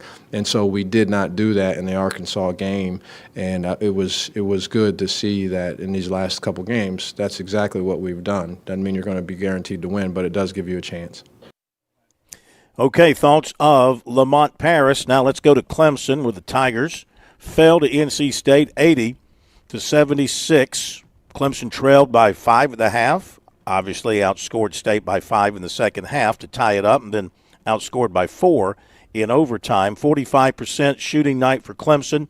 9 of 28 from 3. Those aren't bad, but as Berge pointed out, the 2 negatives, the free throw shooting cost them. They missed 9 at the line, and their turnovers cost them. They turned it over 13 times to State's 7, and State scored 19 points to Clemson's 6 off those turnovers. Big differences in the game right there. Here is Brad Brownell. First time he's had to talk after a loss in an ACC game. How did he handle it? Here we go. Hard-fought game.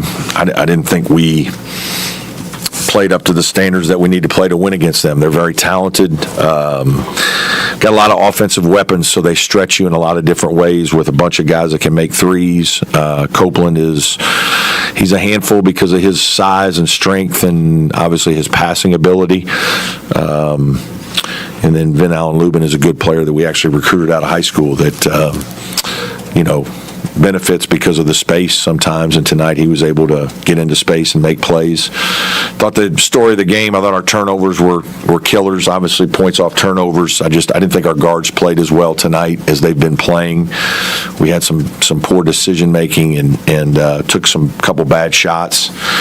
And then obviously the free throws. It's, you make 15 out of 24 and they make 22 out of 25. It's, the game went to overtime, so a point here, a point there. We still had a couple chances, but I had 2 great looks in the corner and missed them. So it just was one of those games where we just didn't play well enough to win against a good team. NC State's played well tonight, and they just beat us. Dylan and RJ were talking earlier about how NC State were the tone setters tonight. Just what did you see from your perspective about how the whole time? I just thought at the beginning we didn't do as good a job. And I kind of felt it a little bit this morning in our shoot-around, and just, it's a little harder today. You have a school day, and it's not the same as a Saturday where you just focus and play. You got some other things on your mind and just distractions, and then you got to get geared up. Sometimes that's one of the great things about being the road team is all you do all day is meet and rest and talk about the game and watch more film, and the home team has a little more going on, but we just didn't have it quite the way we needed to at the beginning. They made a couple threes. We talked about that early, that they're going to try to get some shots up from three, and we didn't defend the three well. The longer the game went, we settled more into the game and fought harder and did some better things. But this is a good team. This is a talented offensive team, and they can make it hard on you. I thought they ran some good stuff and execute a few things to get a couple layups against us. And then, our shooting percentages were okay. I thought we took a couple bad threes. And then obviously I thought we had a couple shots at the rim that JP probably had three at the rim that he probably needs to make one or two of those. It's just one of those nights. It happens. We've been playing really well. I'm proud of this group. They've fought hard, competed. We've won a bunch of close games tonight. We just weren't as good as we needed to be against a good team. All right, Brad Brownell, and you heard from Lamont Paris. All of their comments on our website, SportsTalkSC.com, also up in podcast form, SoundCloud, Spotify, and wherever else you can find our podcast. You can find everything that we do, from the coverage of a game to elements off of this show. Everything is put in a podcast form for you for easy download, easy listening. If you can't listen to us live, you can listen to us dead. And maybe dead's the best way to listen to us, to be quite honest with you. Bergie's, it's snowing yet over in Snardis? Snardis, has it started snowing in Snardis? It is too warm. Way too hot. Got to cool off first. Yeah, I hate to break it to you, pal. It ain't snowing. All right? No, I've resigned myself to that fact. And I'm happy for it. Now, we'll be back. Recruiting is coming up. If you're a new parent or grandparent, it might be tough to picture your little ones heading off to college, but it'll be here before you know it. I'm State Treasurer Curtis Loftus. Future Scholar, South Carolina's 529 college savings plan, makes it easy to start saving for a child's future education right now. You can start with any amount. Contributions are tax deductible and earnings grow tax free. Discover the smart, easy way to save for college today at futurescholar.com. That's futurescholar.com. We're with Major Billy Downer of the Department of Natural Resources, and we're visiting at the brand new DNR offices at the State Farmers Market. Major, tell us more about this place. That's right, Phil. The Department of Natural Resources has a new office located at the South Carolina Farmers Market. You can find us at 260D Epting Lane inside the Farmers Market grounds. Look for the DNR logo when you turn off of Highway 221 in West Columbia, or you can always go to the App Store on your Apple or Android device and look for Go Outdoors SC. Download the app and you can buy all of your license needs right there. Visit GoOutdoorsSouthCarolina.com today. Happy New Year. The holidays might be over, but something got stuck around are all those debt payments. If Christmas spending leaves you juggling multiple payments, high interest rates, and a little too much stress, it's time to relax. This January, simplify your finances with a New Year's personal loan from Founders Federal Credit Union. Consolidate debt into one payment with a quick application, a range of loan amounts, and excellent service paired with a suite of financial products and services to meet the rest of your needs. Get one payment, often at a lower rate than credit cards. Stop by one of our convenient office locations or visit foundersfcu.com/personal loans to apply for a personal loan today. Relax and start the year right with Founders Federal Credit Union. Membership qualification required. Terms and conditions apply. Happy New Year from Founders Federal Credit Union. Every lottery ticket purchase keeps education in our state moving forward. In fact, the lottery has raised more than $200 million for state school buses to get our students to school safely every day. Then, the lottery helps those students go even further in their education by funding the Life, Hope, and Palmetto Fellow Scholarships. So remember, when you play the lottery, you're keeping South Carolina students on the road to success. Learn more at sceducationlottery.com/betteryou. Make your plans now to get to the coast for the Palmetto State's premier baseball showcase. The Classic, March 5th through 8th at Mike Johnson Park in Georgetown. Now in its 36th year, the Classic features the best high school players and teams from across South Carolina. Don't miss your chance to see the state's top Major League Baseball prospects and title contenders at the Classic. Presented by Coastal Chevrolet Cadillac Nissan. There'll be games and contests, including a home run derby throughout the weekend. Visit theclassicgtown.com for tickets and more information. The Classic, showcasing South Carolina's finest in high school baseball, March 5th through the 8th in the state's best ballpark, Mike Johnson Park in Georgetown.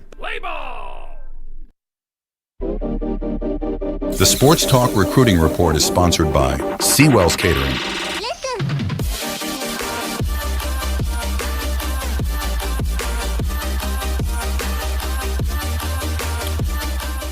Let's get you to the recruiting news tonight, brought to you once again by Seawell's, the people to turn to for all your catering needs. For nearly 80 years, they have been serving South Carolina with the best in the catering business at their location at 1125 Rosewood Drive, or at your location, whether it be in Columbia or Sumter or Lugoff or Greenville or Union or Charleston or Spartanburg or Sardis, or you name it.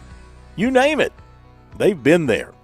Get more information on their website, SeawellsCateringSC.com, or just call them up, 803-771-7385. And daily lunch and buffet continues tomorrow. Plummer. Tomorrow it's the grilled boom boom shrimp day, carved apple with smoked ham, and Italian lasagna day. As well again, who else makes lasagna besides the Italians? Well, I've made lasagna, and I'm not Italian. But I'm guessing the Seawells family is not Italian either. No, but I mean, lasagna is Italian. You don't have to say Italian lasagna. Italian lasagna. Whatever. They said Italian spaghetti last week. So yeah. All right, what else? Southern fried chicken as always, and of course the banana pudding. Yeah, it's awesome. Check it out tomorrow from 11 till 2 for only $15. Still fighting inflation over there at Seawells. All right, Furman announced the addition of 9 transfers. Quarterback Connor Ackerley, Western New Mexico. Defensive end Elihu Lipscomb from Kings Mountain, North Carolina, from Wingate. Offensive lineman Parker Peterson, 6'7", 280 from Memphis. Tight end Nick Segara, 6'5", 254 from Ohio. That's the University of Ohio. Wide receiver Luke Shields, 6 feet, 180, Tennessee Tech. Safety Joshua Tarver, 6'2", 210 from Yale. Cornerback Trey Williams, 5'10", 175, Air Force Prep. Defensive back Michael Wood, 6 feet, 185 from Northwood, which I guess is a school. And wide receiver Dwartney Wortham, 6 feet, 169 from UCF. South Carolina Clemson been busy handing out offers. South Carolina quarterback coach Kendall Briles offered TCU commitment quarterback Jerry Meyer III, 6 feet, 170 of Waxahachie, Texas, a player he recruited while at TCU and got a commitment from. Obviously, he's going to try and turn that commitment. As a freshman in Nevada, he threw 58 touchdown passes. Last season in Texas, he threw for 273 yards, 28 touchdowns, 7 interceptions. For his career, he has passed for 8,092 yards, 115 touchdowns, and 17 interceptions. Other offers are Arkansas, Houston, Mississippi State, Cincinnati, Arizona, Oklahoma State, Pitt, SMU, Texas Tech, and others. South Carolina offered linebacker Brandon Lockley Jr., 6'2", 230 of Philadelphia. Other offers include Indiana, Auburn, Michigan, Missouri, Virginia, Maryland, Oregon, Purdue, Ohio State, Kentucky, Georgia Tech, Texas A&M, and Alabama. He plans to visit Indiana this weekend. USC offered wide receiver Trey Harrelson, 6'1", 190 of Tyler, Texas, the home of? Campbell. There you go. What was his nickname? The Tyler Rose. Oh, you're so smart. You Well, that's Googled the- it. You Googled it. No, I've been to Tyler before several times. It's the rose capital of the United States, I believe. All right. If Pasadena's not, Tyler is. Other offers: New Mexico, Texas, Utah, Arizona State, Florida State, Oklahoma State, Nebraska, Illinois, Tennessee, Ole Miss, Texas Tech, Texas A&M, TCU, and others. South Carolina offered wide receiver Brawley Makalo Tuitapau.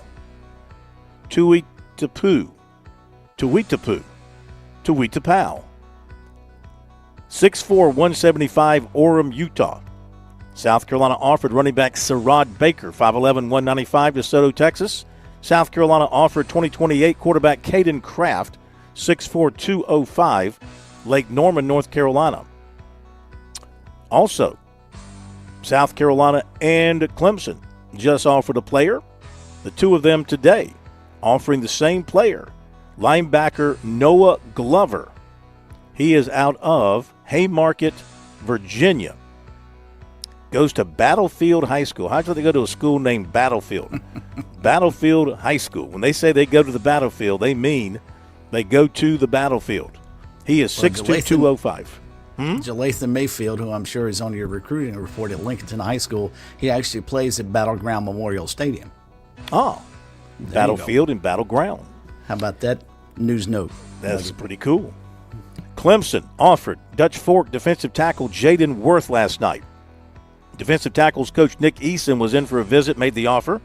This season he had 62 tackles, 18 for loss, and 14 sacks. He also has offers from USC, NC State, Duke, Vanderbilt, Miami, Penn State, others. Clemson offered linebacker Jarrell Chandler, 6'3", 220, Knoxville, 109 tackles, 13 tackles for loss. Other offers include Florida State, Michigan, Colorado, Georgia, Vanderbilt, Tennessee, Virginia Tech, Maryland, Missouri, Wisconsin, Georgia Tech, Louisville, and others. Clemson offered defensive end tight end Griff Galloway, 6'4", 240, Charlotte, the son of the Tigers analyst Lonnie Galloway. Safety Creelan Shelton of Charlotte plans to visit Clemson March 6th and March 28th. Wide receiver Trenton Yancey, Duncanville, Georgia, set to visit Clemson March 7th. Defensive end Rashad Streets of Raleigh plans to visit Clemson for Junior Day March 7th. South Carolina target defensive end Abraham Cisse was offered by Missouri. Irmo offensive lineman Nate Carson offered by Miami. Lucy Beckham offensive tackle Ty Johnson offered by Wake Forest. Dutch Fork wide receiver Malik Miller, that's right, we didn't mention this last night. This is not a mistake. He's transferring with his brother, Corey, from Irmo to Dutch Fork. Oh boy. And the two of them, the brothers, they were both offered by USF, and USF also offered 2029 receiver Malachi Debnam from Easley. Cornerback Joshua Dobson, used to be at Catawba Ridge, now he's across the border, was visited by Miami defensive back coach Zach Etheridge. Clemson coach Dabo Sweeney, offensive line coach Matt Luke visited offensive lineman Maxwell Hiller up in Pennsylvania today. South Carolina receivers coach Mike Furry visited wide receiver Jaron Johnson of Charlottesville, Virginia on Tuesday. South Carolina OC Kendall Briles visited wide receiver Brody Knowles of South Lake, Texas on Tuesday. South Carolina coach Shane Beamer and OC make that DC. Clayton White visited linebacker A.J. Randall Jr. of Raleigh today. South Carolina secondary coach Torian Gray visited defensive back Robert Gathers III and defensive back Davion Jones last night in Charlotte. South Carolina coaches yesterday visited linebacker Jalathan Mayfield of Lincolnton, North Carolina. Clemson coaches on Monday in to see offensive lineman Carter Jones in Virginia. Former Clemson receiver Troy Stellato moving from Kentucky to UNLV. Thanks to the folks here at the College of Charleston. We'll see you from Coastal Carolina tomorrow night. Thank you, Bergie. Yes, and sir. Thank you, Plummer. Have a great night, everyone.